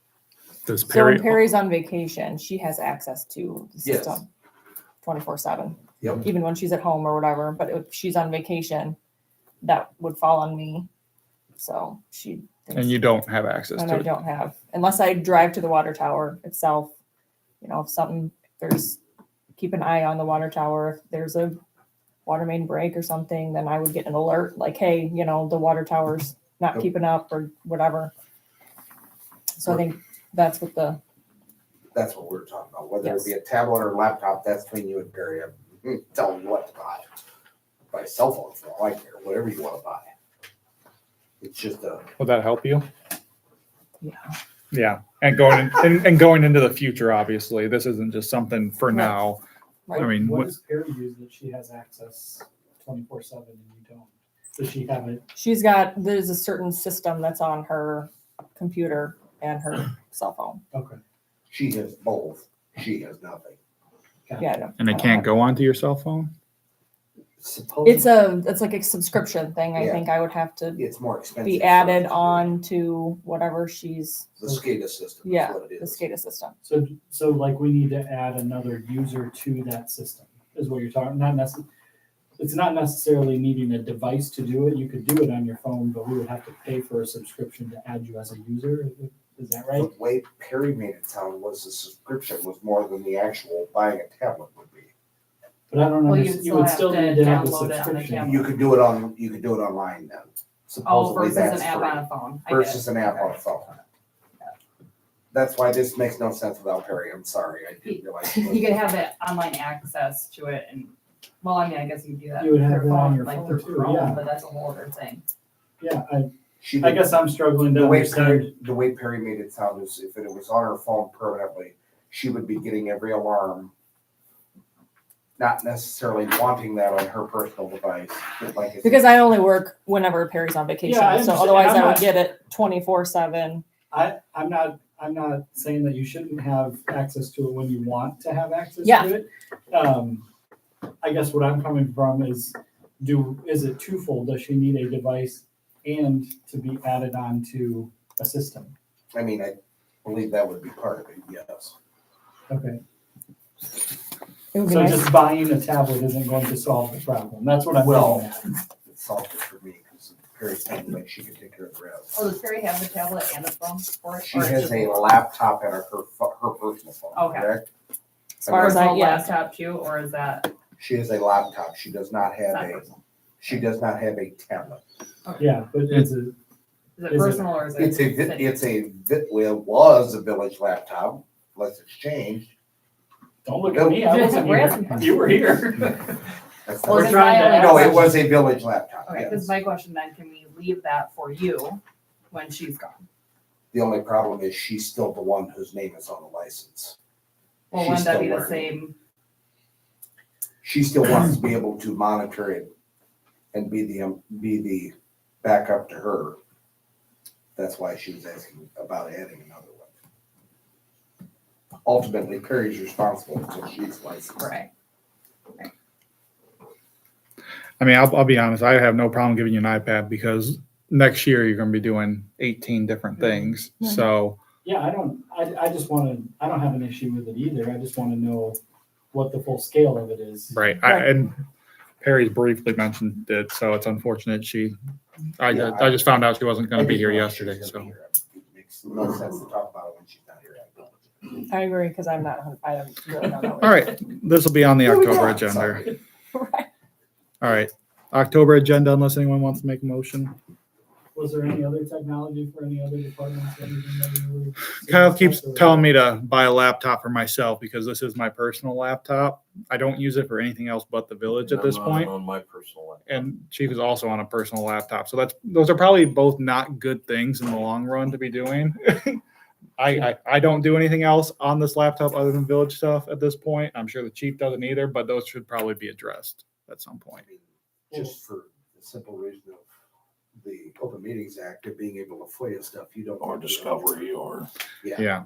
I mean, I wiped this before I made it the village laptop. So it's just village stuff at this point. Mine's But not white, but there's nothing on there that it interests you. Sorry, other than. Well, in all Please. honesty, we shouldn't be requiring people to do official village business on personal devices. Honest, I mean, whether you have stuff on it to hide or not, whatever. Yeah, I mean, we just shouldn't as be- an we active shouldn't be practice, relying we on shouldn't, you. we shouldn't be asking people to do things on their personal devices. Just my thought. I don't if it's a disagree. requirement of your position, I don't we should disagree. provide you what you need to do your work. Yeah. It's just my thought on it. I don't disagree. I'm Chief, only- do you I'm want a only computer or a one laptop? I would rather have a base computer. Okay. I think it They're makes cheaper and you can get more in them than Yeah. a laptop. This particular laptop that I'm using was $3,000. Yeah, And you base, have- you computers have a are, laptop in the cars now. Yeah, but those are set up for basically with the county. Yeah. Yeah. yeah, and a base computer is actually cheaper than a laptop too. Yes, You can get, absolutely. I just need a simple laptop that can stream and. Because I have all emails the and stuff. CIS system, I have the Axon system, I have all this stuff that has to go to the federal government, to the state. So, yeah, I run a lot through my laptop. I suspect we could get both for well under $3,000. Oh, yeah, that's why I'm Maybe saying even less. me a computer, not a laptop, because Yeah. I don't need a laptop. Well, at that point, what's the bundle? That's what I'm asking. Yeah. That's what I'm saying. If you want to, Tablet. yeah, I think we could probably get all three for under $3,000. That's what I'm saying. You guys get it. All We need right. multiple. Yeah, for the tablet, I mean, it's not, All right, so I think Butch made a motion for $3,000 for technology updates for chief, clerk's office, and village president. Is that Second appropriate, that. Butch? Yeah. All right, and a second. I second that.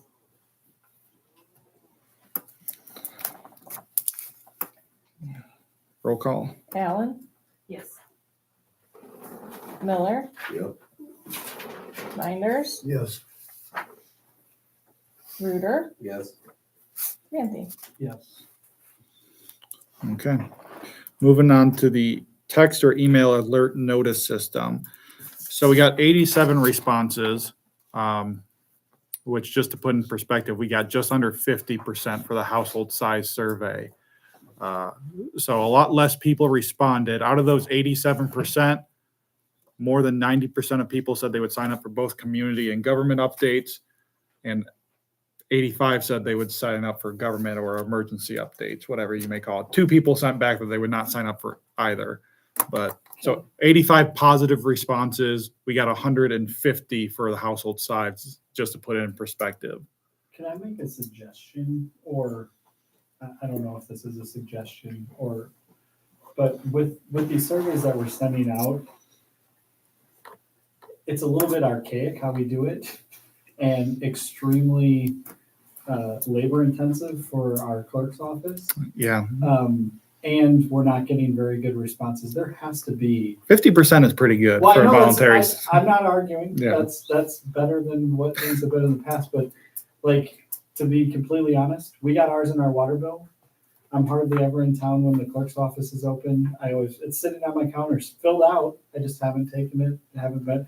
I mean, there has to be a more efficient way for us to get these responses, whether that's through our new website. Sure. And maybe put a notice in and say, hey, here's a QR code to take you to this tab on our website. We have a lot of older I individuals. understand. I'm not but saying the only thing to do it Sure. that way, but I'm saying for people, there has to be a more efficient way You could just generate an email list, that'd be amazing. for us to do these They get surveys emails from people. other than. I agree completely. This was just the easiest thing for me. We don't have an email list. We don't have, I mean, there's no way for me easily to do this other than posting online and sending in the survey. So I'm definitely open to anything. And certainly if we get an email list or a text alert list, then I could just text people surveys. So, and I put email on here because the text service system that's solicited us 3 times is $1,000 to sign up and $200 a month. So it's actually a fairly low cost. It just comes down to, if we're sending 2 texts a month, we're paying $100 per text essentially. We could make our own email list if we want to put in the work to do that, and it'd be free. You know, there'd be some administrative costs up front, but that's certainly something we could do. I mean, I guess at 50%, you'd be asking for their email, that email we could put on that paper. I mean, it'd be 50% again, we're lacking. That'd be another thing that, But yeah, it would be another thing in the, well, I guess they wouldn't have to send it back though. They would just have to email me saying email, you know, Shannon Village President, gmail.com, if you want to be put on the alert list. I mean, you could post at the post office and all the places, shoot with a QR, if we can generate QR for free or Right. cheap or whatever, and then people can scan it at the post Seems like that office, could send be an an email, just get an email. That'd be essentially no cost. It'd be some time on my end and maybe the clerk's end, but that would be free. It's just whether people will sign up or not, I suppose, with their email, but it'd be done, especially once we get started. People be like, oh, how did you hear about that? Signed up for the email list. It'll be on the website, on Facebook, or we can sign up for a program, which people still have to sign up for through text messaging. Either way, they're going to have to sign up, which is going to necessitate another mailer and another Facebook post. Yeah. What was the system that gave you the ability, and I'm looking at you, Bodie, because didn't it give you the ability to draw a geo map of the affected area of what's Yeah, the that was water? kind of like the one Ryan's talking about. Okay. It was so much money per month. And that costs an extra $75. Yeah. It was it's effectively, what is it, about $3,000 a year to do total between the initial and the monthly or something like that? Yeah, the first year would be a little over $3,000, more than that if you want geo-targeting, and then after that, you're looking at $2,400 a year. We've done this 3 times. There was reverse 911 at some point. There was 2 other systems and literally no one used it. It was so pathetic. I was told the last time we had reverse 911, only 2 people had access to the system, which was the clerk and Jason. Yeah. So I suspect I'll be overseeing this system, and I can text people if we need to. Well, no, it wasn't the fact that no one had access to it. Literally, I mean, such a low number signed up, it was so ineffective, it just was never used. Mm-hmm. You have to have people buying it. And this is something that might make sense to, I don't know. I mean, I see no problem doing a free system. I really don't. Getting email shouldn't be that hard. Well, Yeah. is there? And if it's not worthwhile, if not a lot of people sign up, then we abandon it for the third time.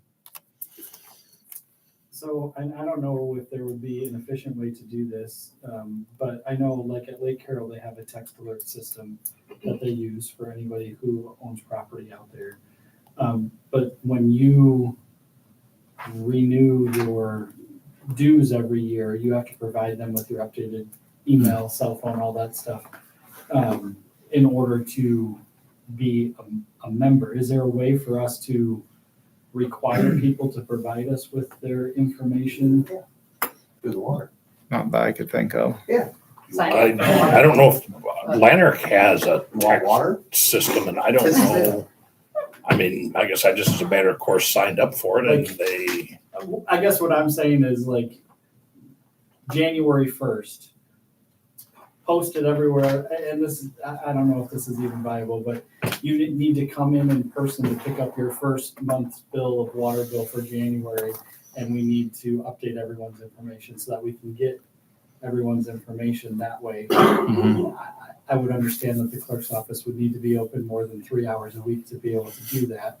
But I don't know. it just is mind blowing to me that we don't have our residents' information to be able to provide this type of system or get it out to them in an effective way for them to be able to respond back to us.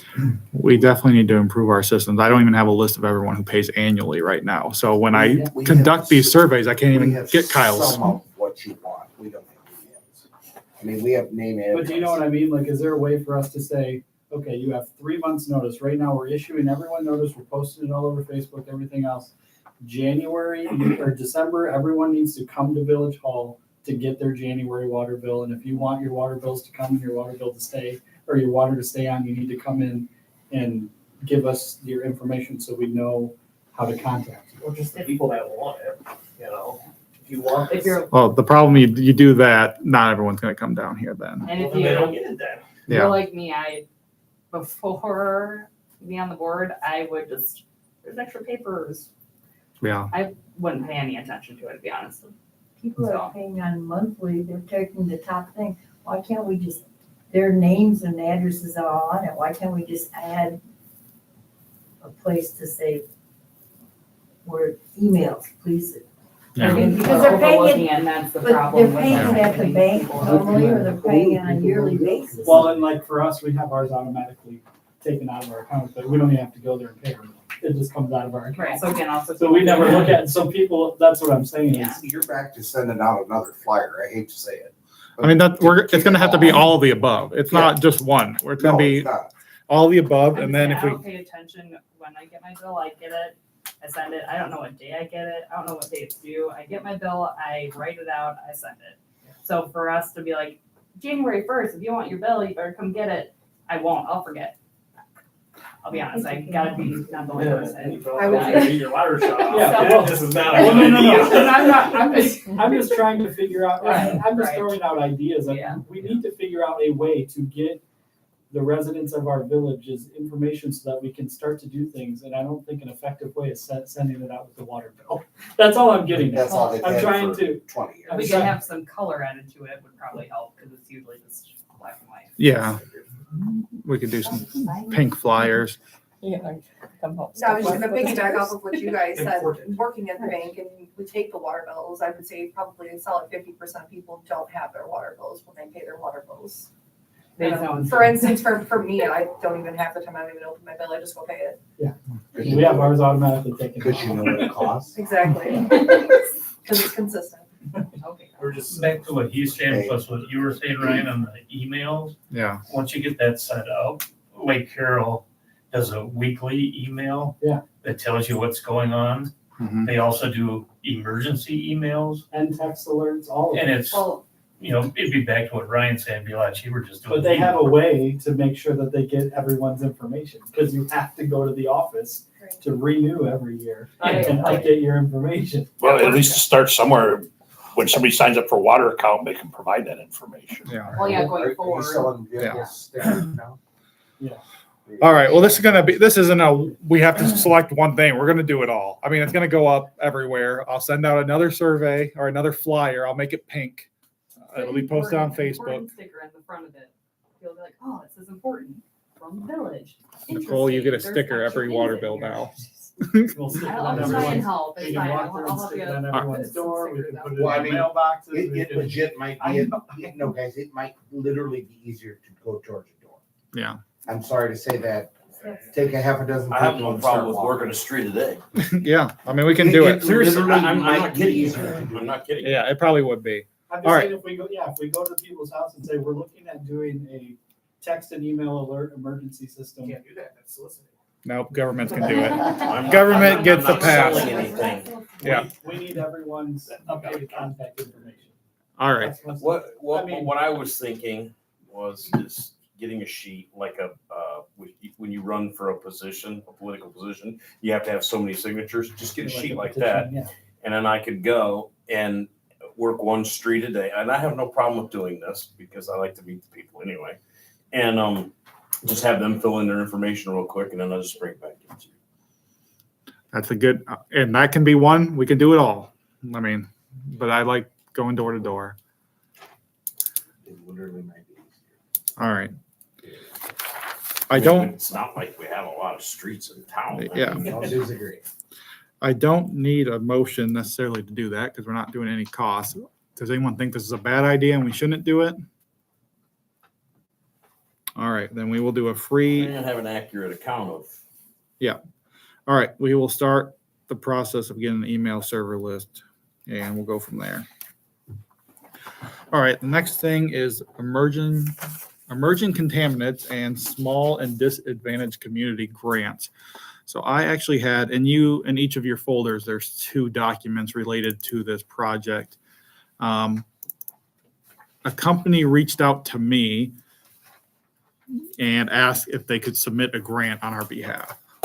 I had a few meetings with them, and I'll be frank, it's not a grant I'm particularly excited about because this is a for-profit company that wants to sell us $500,000 of Brita filters, essentially. They would provide 4 years of filters for every resident household, a few dozen for every church and every school, and they're going to submit everything on our behalf. All we have to do is submit a letter of support. For our troubles, the village would get $24,000 and an additional $5,000 to host an event to distribute all these filters. But then we're paying 553? Nope. Or what? That's the grant amount. We would have zero costs. There'd be zero cost submitting it. They're doing all the grant work for us. There's zero cost to do anything. The invoice numbers is just the number they're submitting for the grant. So let's be clear, this company wants to sell us through this grant program $500,000 worth of filters. That's why they are willing to do all this work for us. Importantly, I gave you guys each of their narrative, and it's problematic, and they said they can change it for us. I was just gonna say, I don't like the optics of this. Yeah, no, I'm gonna get to that. We've been through. I'm gonna get to that real I get quick. Everybody, you need a Brita filter, but you said our water's good. Yep, and It I is agree. good, But here's your Brita filter. I agree with that wholeheartedly, and I talked to Perry about that, which is why I emphasize that this is not a project I'm overly excited for. In their narrative, they talk about the environmental group watch or whatever it is, the non-IPA standards and why we need this program. And they also talk about contaminants that we don't test for and we don't have to test for at this point, microplastic and PFAs. And I did talk to Perry about this.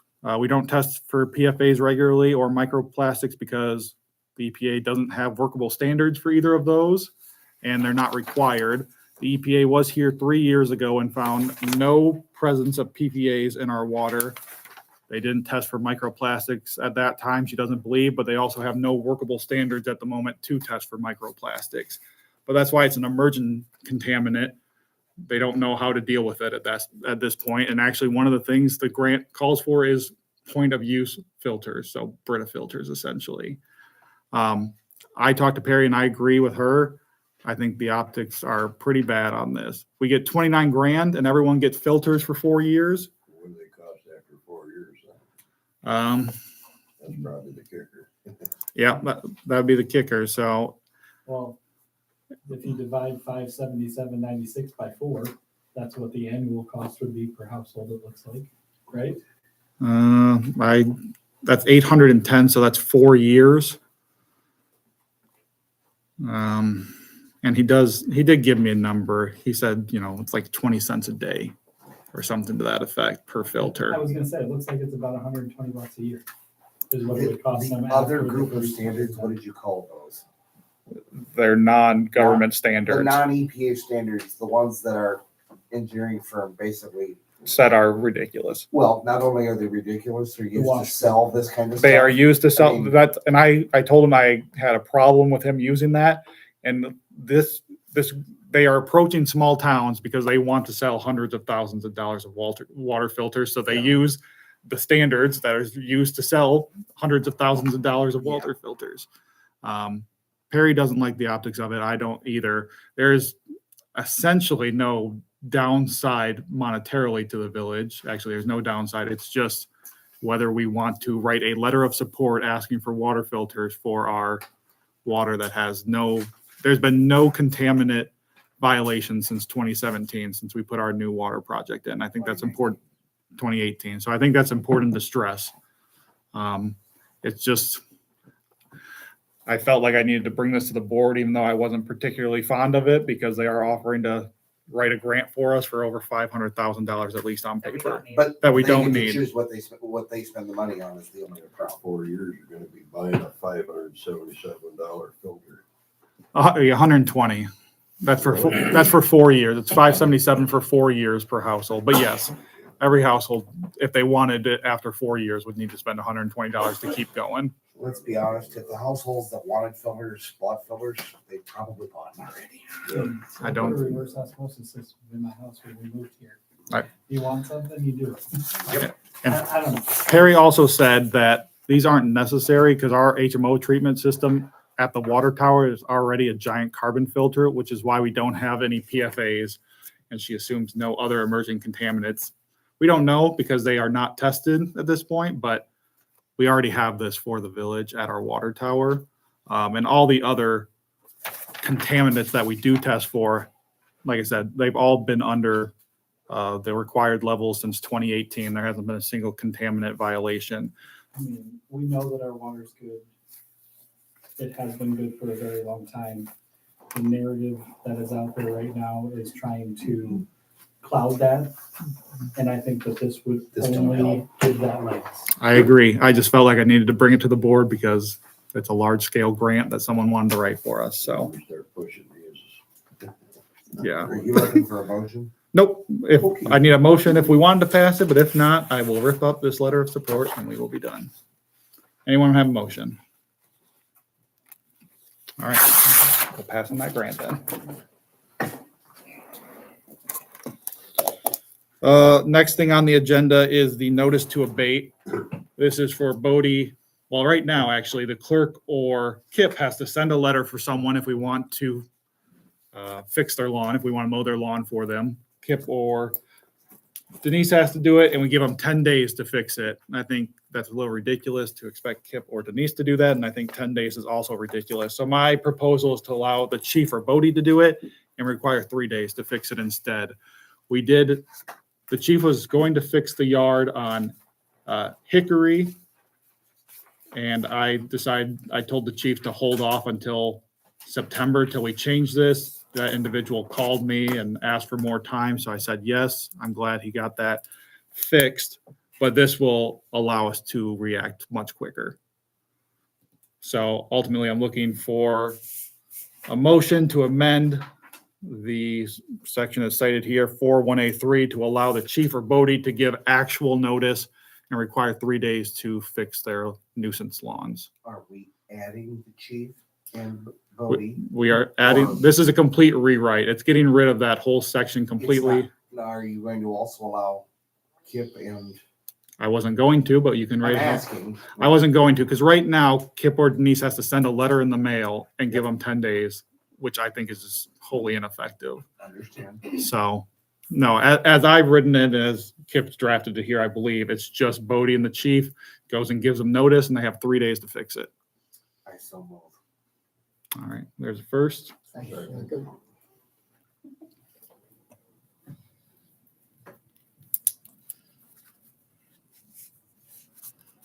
Who was the second? There was a few, I think, Steve. Thank you.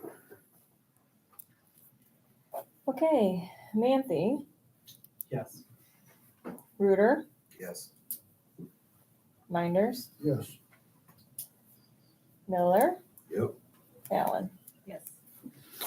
All right. You wanna start them here or here? Yeah, we'll send them around. Won't wait until the end on that one. While that's going around, so this is the big one. We've been talking about a few zoning changes, little by little for the last few months. And as I mentioned at the start of the meeting, you weren't here, Kyle.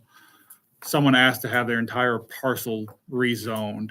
And when that was brought to my attention, I decided just to look at the entire zoning ordinance. And by the end, I just redrafted the whole thing.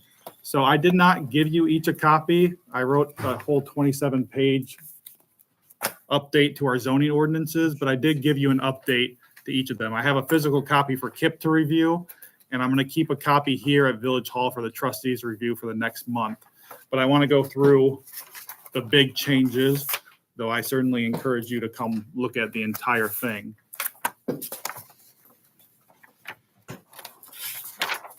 The first big change is redefining home occupation. In our current ordinance, it says home occupations are a special use permit for R1 and R2 buildings. Special use permits require a $200 application fee to the board, and then we have to approve it. I don't think we need home bakers to seek approval in front of the board, and I don't think we adequately define what a home occupation is. I changed it to a permitted use pursuant to a feeless permit, so they don't have to come in front of the board to get approval to run their home-based businesses. I defined Shannon downtown as the area between Walnut Street and Market Street. And let's see, I'm gonna whip up. This is our current zoning map for reference. That's also on the wall. I updated the ordinances completely. Obviously, there's nothing in here in the old 1958 zoning code about short-term rentals or Airbnbs or anything of that sort. So it's just updated for the modern world as well.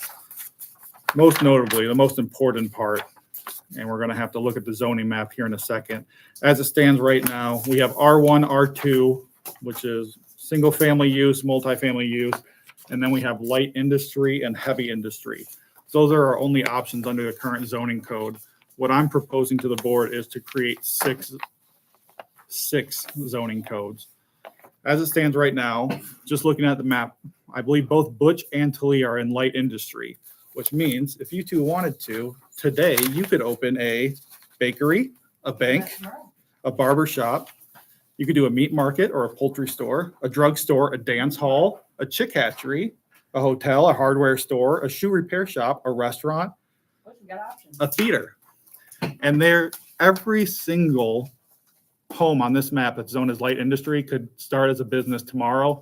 And there's nothing in our code we could do to prevent it, because we don't require business permits. We don't have anything in the ordinance disallowing a residence and a business from operating on the same parcel of land, which I also added into the new ordinance. I think that makes sense, that if you're using your parcel as a residence, you also can't put a shed in your backyard to run a bakery or a bank or a fish hatchery or a pet shop or anything of that nature. What do you do with the ones that are running business on here? Well, it depends if it's a legal use or not.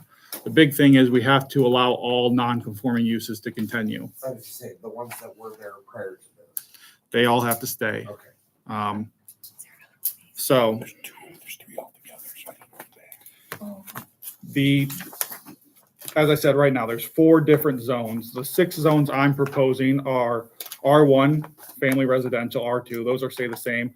And I recommend a third, the first new one is residential business. There's a few properties that are in residential areas that don't make sense as light industry. We certainly don't want a tavern opening up by the school. And that's one of the individuals who asked for the owner of the water tower It's currently zoned R1. He wanted light industry. And I have no qualms about the current owner not abusing a light industry, but I don't like the idea that 30 years down the road, he sells that property and then someone opens something in light industry across from the school. And reading any treatise on zoning, the worst sin you can possibly do is spot zone. Correct. So residential business is, Wouldn't that be spot zoning then? Yes, absolutely. but if you do a wholesale change at the same time, the courts look much more favorably upon an entire map change than changing one thing at a time. So. And for those weird things or things, that is what a special use permit is for. Something that isn't a permanent change that doesn't run with the land. Correct. Would we be better off in that avenue for that particular person? That's an option. As currently special uses are used in the village. Prior to 2013, special uses, you could ask for essentially any special use. In 2013, that was changed, so only very certain things you can ask for special use permits. So in the current code, for example, in R1, the only special use permits you can get are for a church, a home occupation as defined, a nursing home, a nursery school or daycare, a public library or park, a roadside stand, or a school. Other than that, you can't, there's no lawful use for an R1 zoning other than those things. So if we would revert back to the pre-2013, we would be better off? Yes, but the thing is, when you add discretion to special use, if you give it to one person, you better have a very articulate reason why you're not going to give it to someone else, which is why it makes sense to have very strict standards about what special use permits are allowed, which I think is why the residential business district makes sense. As I have it now and as I've written in the code, it makes clear that it's only for special use parcels that don't make sense as anything else. Essentially, there's long-standing non-conforming uses. In this particular example, that water tower should not be R1. There obviously no one else could build a water tower on their R1 parcel. The same with the property next door, the bus garage, that is well over the limits allowed for building a property, which is 40% on R1. I'm thinking what the school might do with that if it was to change to something else. I personally would have no problem having that be school offices. So for residential business, for example, the permitted uses I wrote are short-term rentals, offices, nursing homes, public libraries, restaurants operating from a mobile or trailer unit. And I added that because I think Mr. Rathey over on Stanton Street makes sense as an RB as well. He's surrounded by light industry and heavy industry. He has a long time special use permit that predates the 2013 change. So by today's standard, he could not get the special use permit he currently has. But he's been operating with that permit for some time. So it makes sense to me to change that to RB as well. The next zoning change I recommend to the board is adding a business district, and that's the green here on the map. The business district is exactly what it sounds like. It's not light industry. It's for retail stores, grocery, fruit or vegetable stores, bakery, restaurants, cafes, taverns or establishments selling alcohol license or alcohol liquors in compliance with the village code, professional offices, barbershops, etc. Not industry. As right now, and if you look on this map, Al's on Main Street, that's going to stay. But if Al's were to leave tomorrow, we really want that as a business, not as, say, in my mind, an auto shop. We don't want loud, noisy things on our downtown. We want businesses that people can walk in. Or, for example, if Al's left tomorrow and sold their shop as light industry, do we want a chick hatchery downtown? Do we want a slaughterhouse downtown? Do we want something like that downtown? To be clear, rezoning everything leaves anyone who is currently zoned, so say Al's, or they get to operate forever. This doesn't kick anyone out. They get to operate for as long as they want to own that businesses. We're thinking in the future, does it make sense to zone that as business, light industry, or heavy industry? My recommendation is that we make downtown a business district and try to keep those heavy industry uses out of downtown if we want to build that up as someplace for people to walk. Be clear, again, does not kick anyone out, does not make Al's or anyone else change, or we can just keep that as light industry if you don't like the idea of bringing their zoning down one peg. And then there's light industry and heavy industry exactly as it is now, just with some clarifications on that. Would they have an issue with it? Because it could potentially affect the value of their business to either the next generation or the next. I don't think it would affect Does that make the sense? value of their business. Not the Well, value of the business real estate, if you can't use it value for of the the, property, that's what I'm saying. for example, Al's is now on at least the third, if not fourth generation. Exactly. Family That's member. where I'm going with And this. typically they've formed a new corporation every time it changes and, The corporation can change, as long as the use continues forever. Okay. They can sell the property to someone else who uses it as a mechanic shop, that's fine. But if it stops being a mechanic shop, and this proposed, and again, this is what I want to address today, because this is just my thoughts. That's why I asked, right? No, I get it. So this is just my thoughts. It makes sense to have 6 different types of zoning: R1, R2, R1, R2, residential business, business, light industry, and heavy industry. Again, this is our map currently. What's the pink on your map? Sorry. That's light industry, just like today. So we cleaned up. Butch is no longer light industry. Talia is no longer light industry. Look at this section over here by Shelley Street. This is what it says under my proposed map, R1. On the current zoning map, it's heavy industry. Show those next to each other like that. I can try to do that. Sorry, just, Here, I mean, I can see the differences, but it's nice to have them next to each other. yeah. Well, Here, let me pass this to Look on you. that map right now, there's a block of Shelley Street that's residential. It's white. It's surrounded by heavy industry and light industry. And over on North Hickory and Badger, those houses are actually heavy industry, which means if someone wanted to start, for example, I don't know, acid manufacturing, fat rendering, explosive shop or storage, petroleum refining, or the smelting of tin, copper, or zinc, there's no recourse for us. well, and I even eliminate those uses because believe me, that crazed app help, that was exactly, he said he was refining petroleum because he was going to cook windshield seals and wiper blades down and extract petroleum out of them. And that was one of his arguments, that he could do that on the old Clinker gas station site. I would say he's right. Full of rubber. Well, fortunately, the court did not agree. So. Oh, good.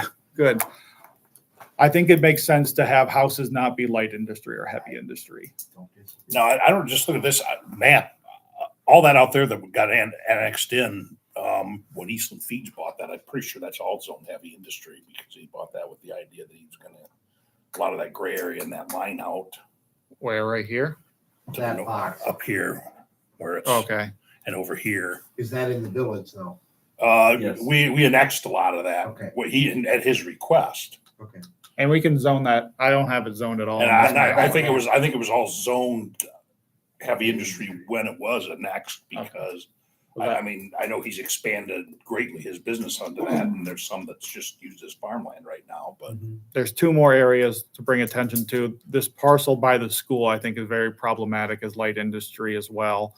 And this parcel behind, Which is for sale right now. which is for sale, which means if someone wants to buy that and they put a shop in there, that would be problematic right next to a school. I also, There's houses all the way around it too. That might be a problem. right, and this plot of land behind the subdivision's light industry as well. I'm not quite sure. I kept that blank on my map, but certainly we can talk Reason about why that. is there was a gentleman that ran a corn shelling business out of it 150 years ago. Right. As is the other pink box was the welding shop in town, or the blacksmith shop. And none of this over here is used as multifamily as well. I'm guessing that was the idea when it was created and everyone just built single family homes. Which is fine. There's not that much of a difference between R1 and R2, to be quite frank, but So like where'd your cursor go? not to mention too, in this area is That probably little a pink area, prime that's the- area to yeah, I zoned where this. you could easily get a subdivision. That If there's going to be a place that a new subdivision could easily go, would be there. Yeah, I rezoned this area east of Shannon Route as R2 in the hopes of getting a subdivision there someday, which is currently zoned R1 and light industry for these houses. And I know you've had one of these houses has a lot of storage behind it on Walnut Street, right, Chief? Say again, I'm sorry, I'm looking at the map. Right here by Walnut Street, that little pink strip by the yellow on the, yep, go up. Right there. No, One of those. the houses you're talking about here in this block. That street's not there in real life. Yeah, that's a railroad track. Yeah, that's an old railroad. No. This street right here. And that's This street privately is owned not- now, Oh, so. But yeah, right there They're running a, and right they're there. running a business out of it, that's Yes. why. Right, which is And fine. It's business and yes, behind the residences. Now that whole heavy industry area over there at one time, that orange building that's rather overgrown, Mr. Appel owned that, and I don't even want to think about what's probably inside of there, so. All in all, there's also all the changes we had previously talked about, getting rid of the zoning. So what would you do with like the other little pink one that's on Row and Ridge? It was a hair salon at one time. So my first idea was to zone it RB, but I think on my map currently, I just have it zoned R1. If it's currently a business, that's fine. It's not. But it's not today, but I'm saying it was at one Oh, yeah, time. yeah. And the owner would still think they could do that. We could zone it RB if you think that's appropriate. I wouldn't want it as a neighbor, but that's between you, me, and, the chicken house. Originally on my first map, this was my second iteration. I did have that as RB because of I'd throw nursing home out of the. But we already we rezoned that a long time ago. No, not the nursing home. I would throw nursing home off the list of things that are available. I think it's special use only, but you want to get rid of it completely. Well, the reason I say that is that's how we ended up with what Lake's House became. Right. Whatever that became. I don't even know the name of it. Well, that was like a group home. That Yeah. wasn't, But they were running a business out of a residence. and there was some statutory, there was a state statute that kind of provided or kind of an anti-zoning. There's some legislation, there was a state statute out there that kind of basically says you can't zone them out. Well, no, I wouldn't zone them out, but I wouldn't allow new ones. Well, I mean, the type of use that they are or were doing there, I think, as I recall, the state of Illinois has passed a statute that says, your local zoning authority does not extend to being able to forbid somebody from running that kind of an operation there. So meaning that if you want to have a group home It would be different if they didn't like manage it. right.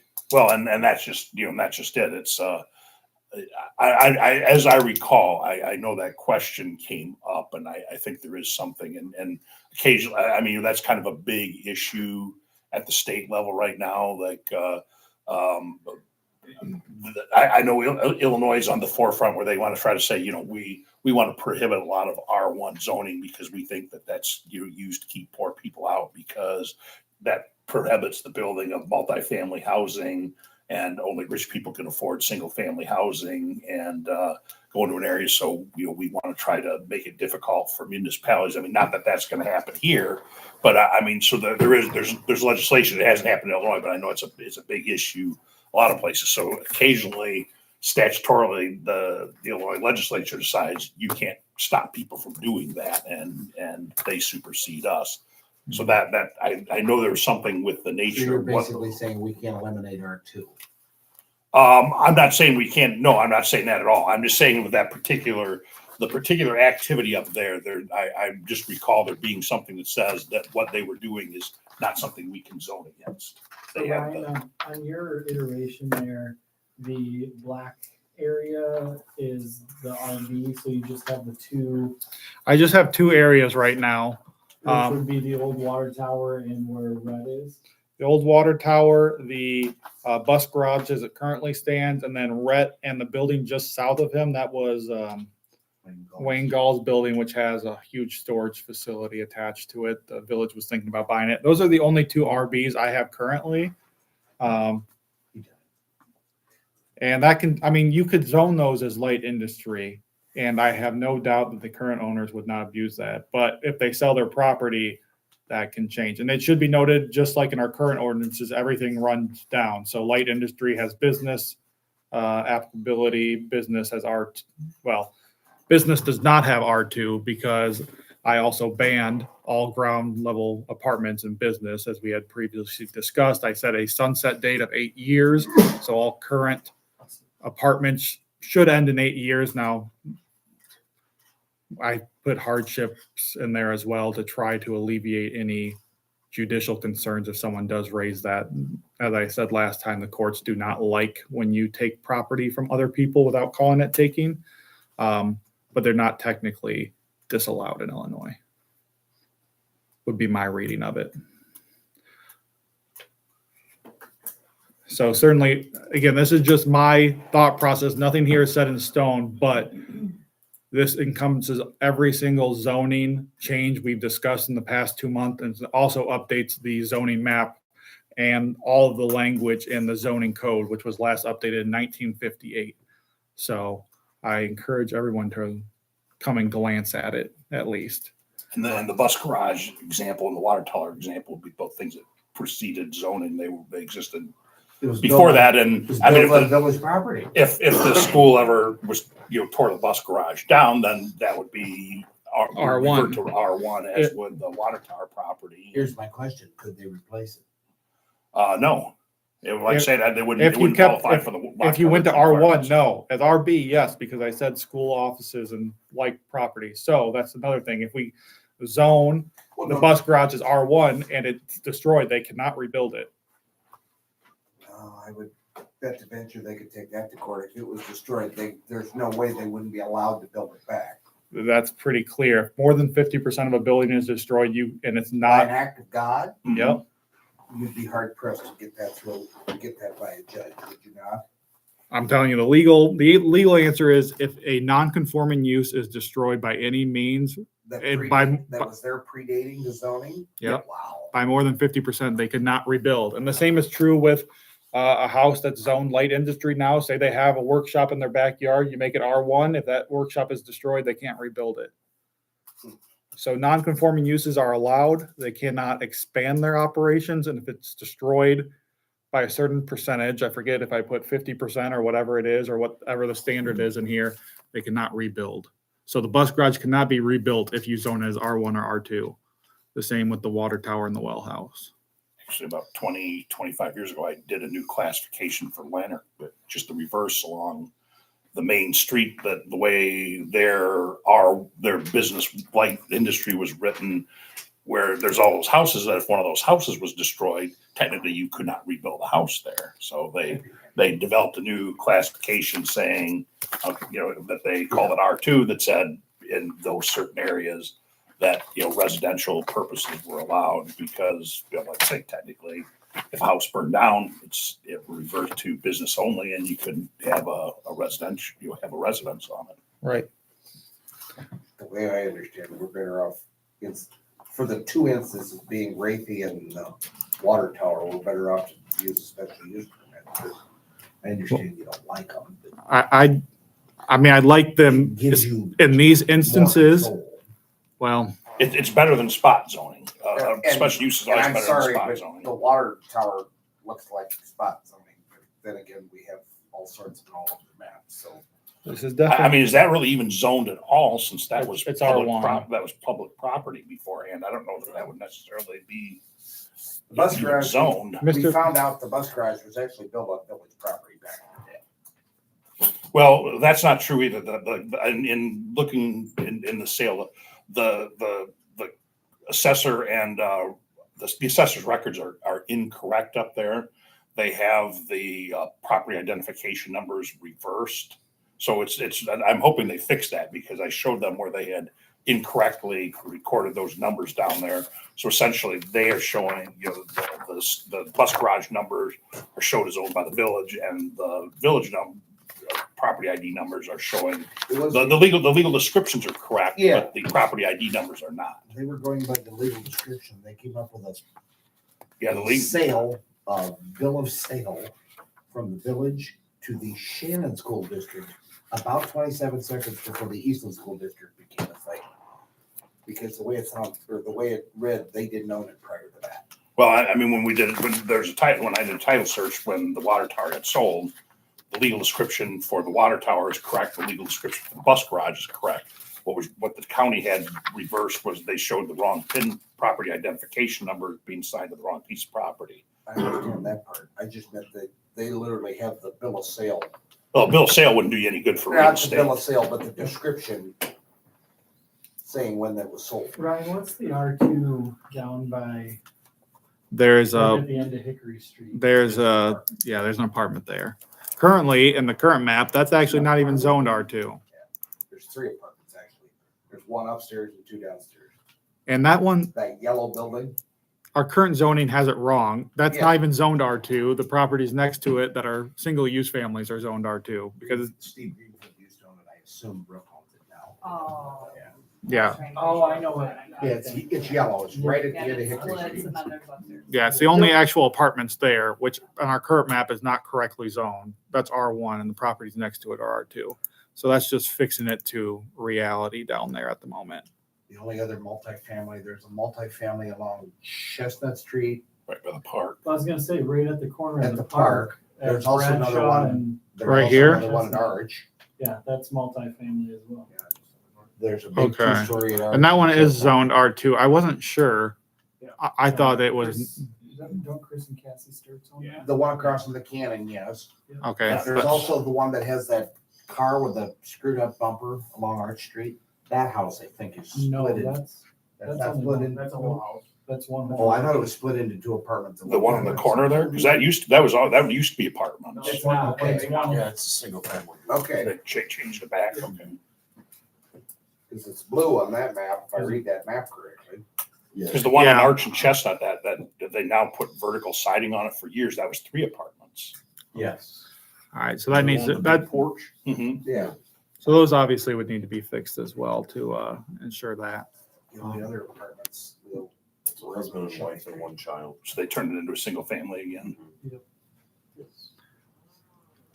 The question, there's really not, I guess, a question for the board. Nothing I've done, either in my 27 pages of zoning rewrite or this map is set in stone. But I'd like to publish notice that we are going to consider a wholesale change of the zoning code and the zoning map for October. We'll publish all legal notices. If anyone has issues, get in contact with me or one of you. Kip's going to review this. Obviously, I just gave him the copy. I told him I was doing this. Our current code certainly needs a rewrite. It is out of date. It's concerned about sanatoriums and all this other stuff that have no applicability to today. Yeah, I don't think we want to mess with acid works or slaughterhouses. No. Or hatcheries or anything like that anymore, so. So as I was just getting ready to do a publication for all the zoning changes we talked about, it just became quite apparent that everything needed to be redone. So so back to the spot zoning thing a hot second. What's the best way to go there? well, No offense, you 2 lawyers don't agree. I agree if your definition of spot zoning is this is a zoning spot in the middle of R1. That looks like. In my mind, Definition of. the concern is doing zoning bit by bit. Let's say someone wants If we RP. make wholesale changes to the whole map, that's not spot zoning, even though there are spots that are zoned. I would say, certain Well, ways. spot zoning is creating an an industrial area smack dab in the middle of what's zoned residential. That's exactly what that is. well, that's a residential business district. It allows only very specific uses, but I want to make clear, Should be. But to create a district is not spot zoning. Right. To create a new district is not spot zoning. It's a neat way around it. It's- yes, it is. My idea is that by adopting this map wholesale, it will alleviate the problem of spot zoning because we have considered every single property and we're doing it all at one time. Spot zoning is if Mr. Payette reached out to me and says, I want light industry on my water tower, and we approve that, which he did. He wants spot zone, or that would be spot zoning. So, I mean, we're doing it, we're just making it look good. If I was a neighbor, I'd hate it. That would be. Well, and that's why they have public hearings, so the neighbors have the right to come in and say, hey, we don't like this idea.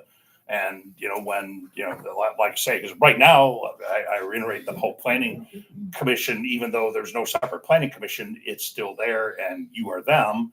And your job is when, do you have a hearing on whether these changes should be made? And there's notice, and people that don't like the idea of that can come in and be heard. And you make findings that, well, okay, we consider what this person had to say and what that person had to say. And we find that this is in the best interests of the citizens of the village of Shannon, or not in the best interests of the village of Shannon. And right.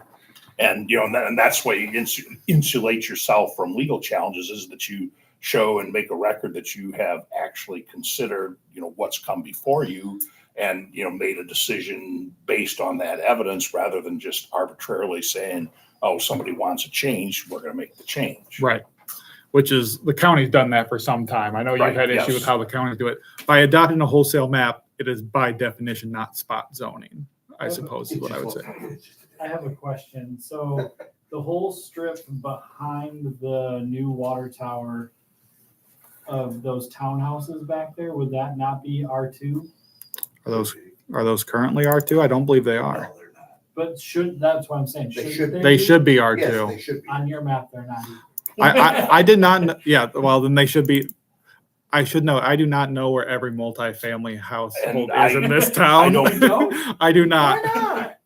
The statute says that a map's supposed to be updated every so often. As far as I know, only one time when they initially did those did anybody really make an effort. And they set them up electronically, because you're technically supposed to every year with the county clerk and assessor file, here's our updated zoning map to show what's there. But obviously, when those came in and said we want to build townhouses, the village should have said, oh, well, this is R1, you can't do it, let's change it, which did not happen apparently. We just rubber stamped it and said, of course, which is what we wanted to do. Well, yeah, I'm not saying they shouldn't have, I'm just saying it's just not zone property. Which is why I currently have put R2 into the undeveloped areas of town to try to promote that.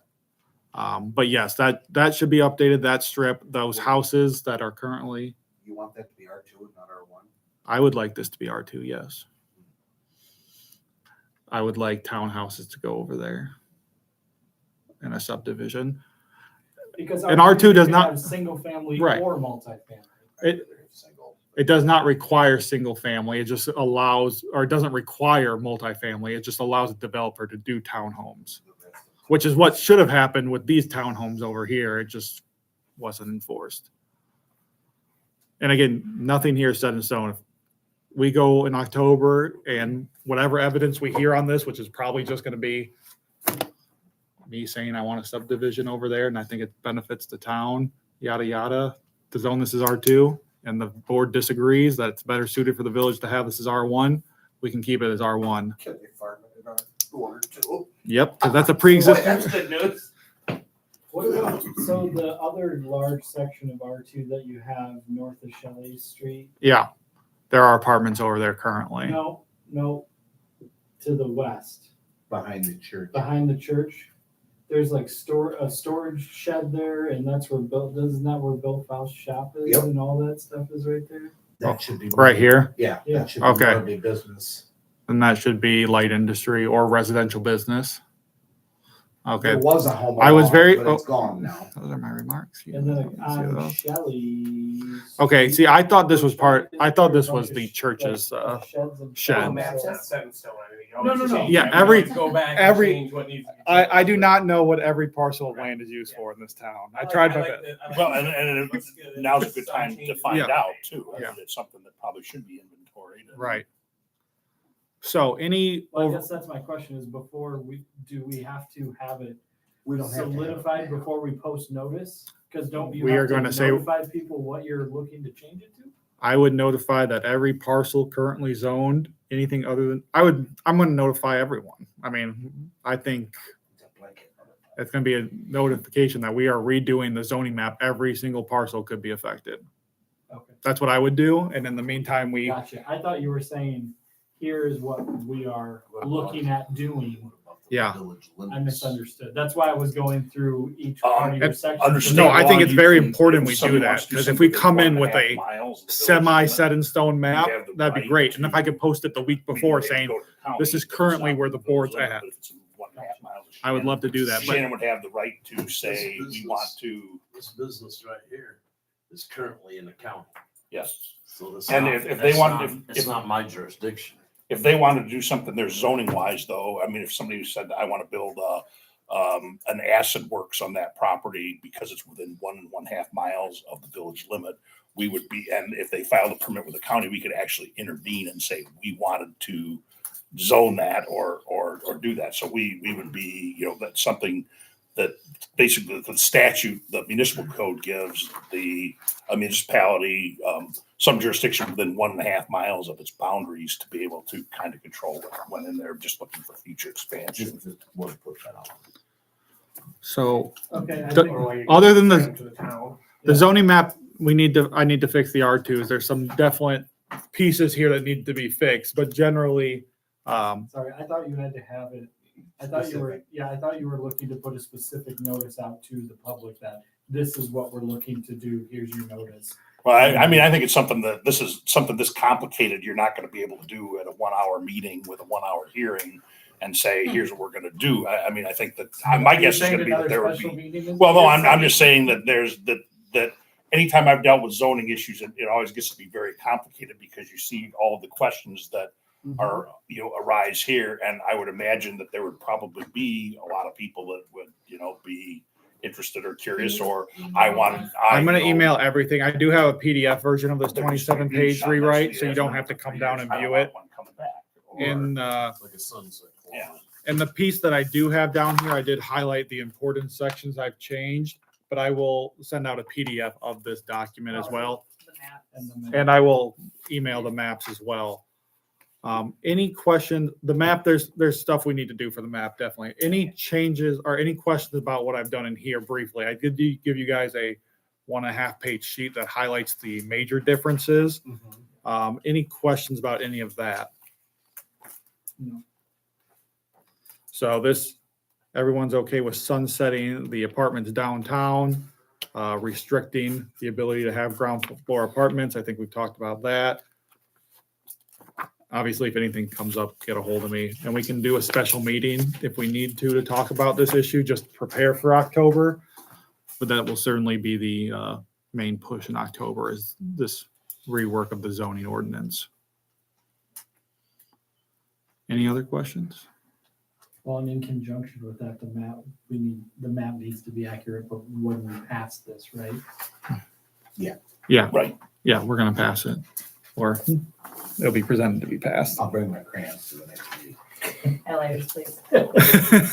Well, and I think that would be, you know, probably the most helpful visual aid for everybody to see what's going on would be to have, here's an accurate map of what's being proposed. Exactly. I'll try to get a large one like that and an easel, literally, and so we can show, hey, this is where we're at. If someone comes in and say, hey, you're zoning me as R1 when I have a business, give me something else. Or map blank from Fairgram. I do. Phone call. I mean. Yeah, they sent me the same map. They sent me all of these, and they do have them electronically because Yeah, whenever they did that, whenever they finally, because we never had electronic zoning maps until not that long ago, so they do have it in electronic form to be able to manipulate it and and update it. And I do have the. And frankly, I don't know if there's been any actual zoning changes since that was done. So I would guess probably not. No. So I guess, you know, don't have to file anything if there's no substantive changes. But Well, you would know, it's only 6 years ago. You've been here. I don't know that we've rezoned a thing, have we, Butch? I don't believe we have in that period of time, no. The only zoning hurdles we've ever jumped over have been fences. And that wasn't zoning, that was, And when we did that was when where the nursing home used to be, when that was rezoned. yeah, that was rezoned. That's when this was, you know, found to be so out of date. We've reverted that back to R1, or I don't remember. So the important thing to keep in mind, everything can be changed. If you like special use the way it used to be, we can talk about that. But when you keep special use open, then you get into favoritism, which is why I'm assuming the village changed it to very clear-cut rules, which is why I added more districts to allow more flexibility. But we'd like to address every single change at the next meeting. So this will certainly. Motion to post this and have this addressed at the next meeting. I mean, I think you just put it on the agenda, but like I'm saying is I think that this is going to be a far more complicated procedure than something that can just be dealt with in an hour. So are you saying that we should, instead of putting it on October's agenda, we should do a separate, is that what you're saying? Well, I don't know. I mean, maybe there'll be no interest whatsoever, but I think that they're, you know, that like I say, I would say, just look at going around this room, how many questions just this discussion raised. Well, certainly the next meeting, my goal is just to address Fairgram quickly, Or or, you can have the map cleaned up by the next meeting. yeah, I mean, That would answer a lot of questions. and I'll post it. And my thought is October meeting is going to be zoning. That's the issue that is going to happen in October. So it won't be just an hour. I'm expecting 2.5, 3 hours to be on zoning. And I mean, all I'm saying is at the end of that meeting, I think it's unrealistic to say we're going to pass an ordinance. But maybe. I bet the Prince one up. What do you want to I would love to see it done. Obviously, if there's a lot of interest and questions, then we'll I deal with guess what I'm that saying is, do we need to make a motion to post that we're discussing rezoning? No, I mean, that's required, I think, by both state law and by the existing ordinance, that any comprehensive changes, I mean, it's essentially under the existing ordinance, the planning commission has to provide notice and has to have a meeting to discuss any major substantive changes to the ordinance. So when That's you're what doing we're this, doing. Not discuss, to take action. You'll be acting, Potential you'll be action. acting We're okay as the discussing. planning commission. The planning commission's supposed to basically act as the trier of fact, supposed to take testimony and evidence from any interested parties, supposed to consider all the proposals and everything else. And then they make a That's what I'm trying recommendation to get to. to. That's what we're They make a Let's recommendation try to to land the the board, plane. and then the Yeah. board would ultimately. No, that No, would be I- a zoning meeting and then. Well, we are the zoning committee. I will publish some notice. I do not need a motion. I do not need a But motion. what I'm saying is that under the ordinance, it's two separate functions. And I understand that. Do we have to separate it No. from the meeting? I mean, the answer is no. I don't think it has to be necessarily separated from the meeting, but the function is Well, separate. So Leah's gonna get you on the 3-hour meeting. Here's what. Only 6. He promised to Leah. Oh, it's only been 2.5 now. Come on. Um, All right. So here's what my thought is, to have this in the October meeting, have it be October meeting to zoning. If you guys want, if we think a special meeting is necessary and keep October open, we can do it the last week of September. I think we can just have this be the October meeting essentially with 1 or 2 items other than this.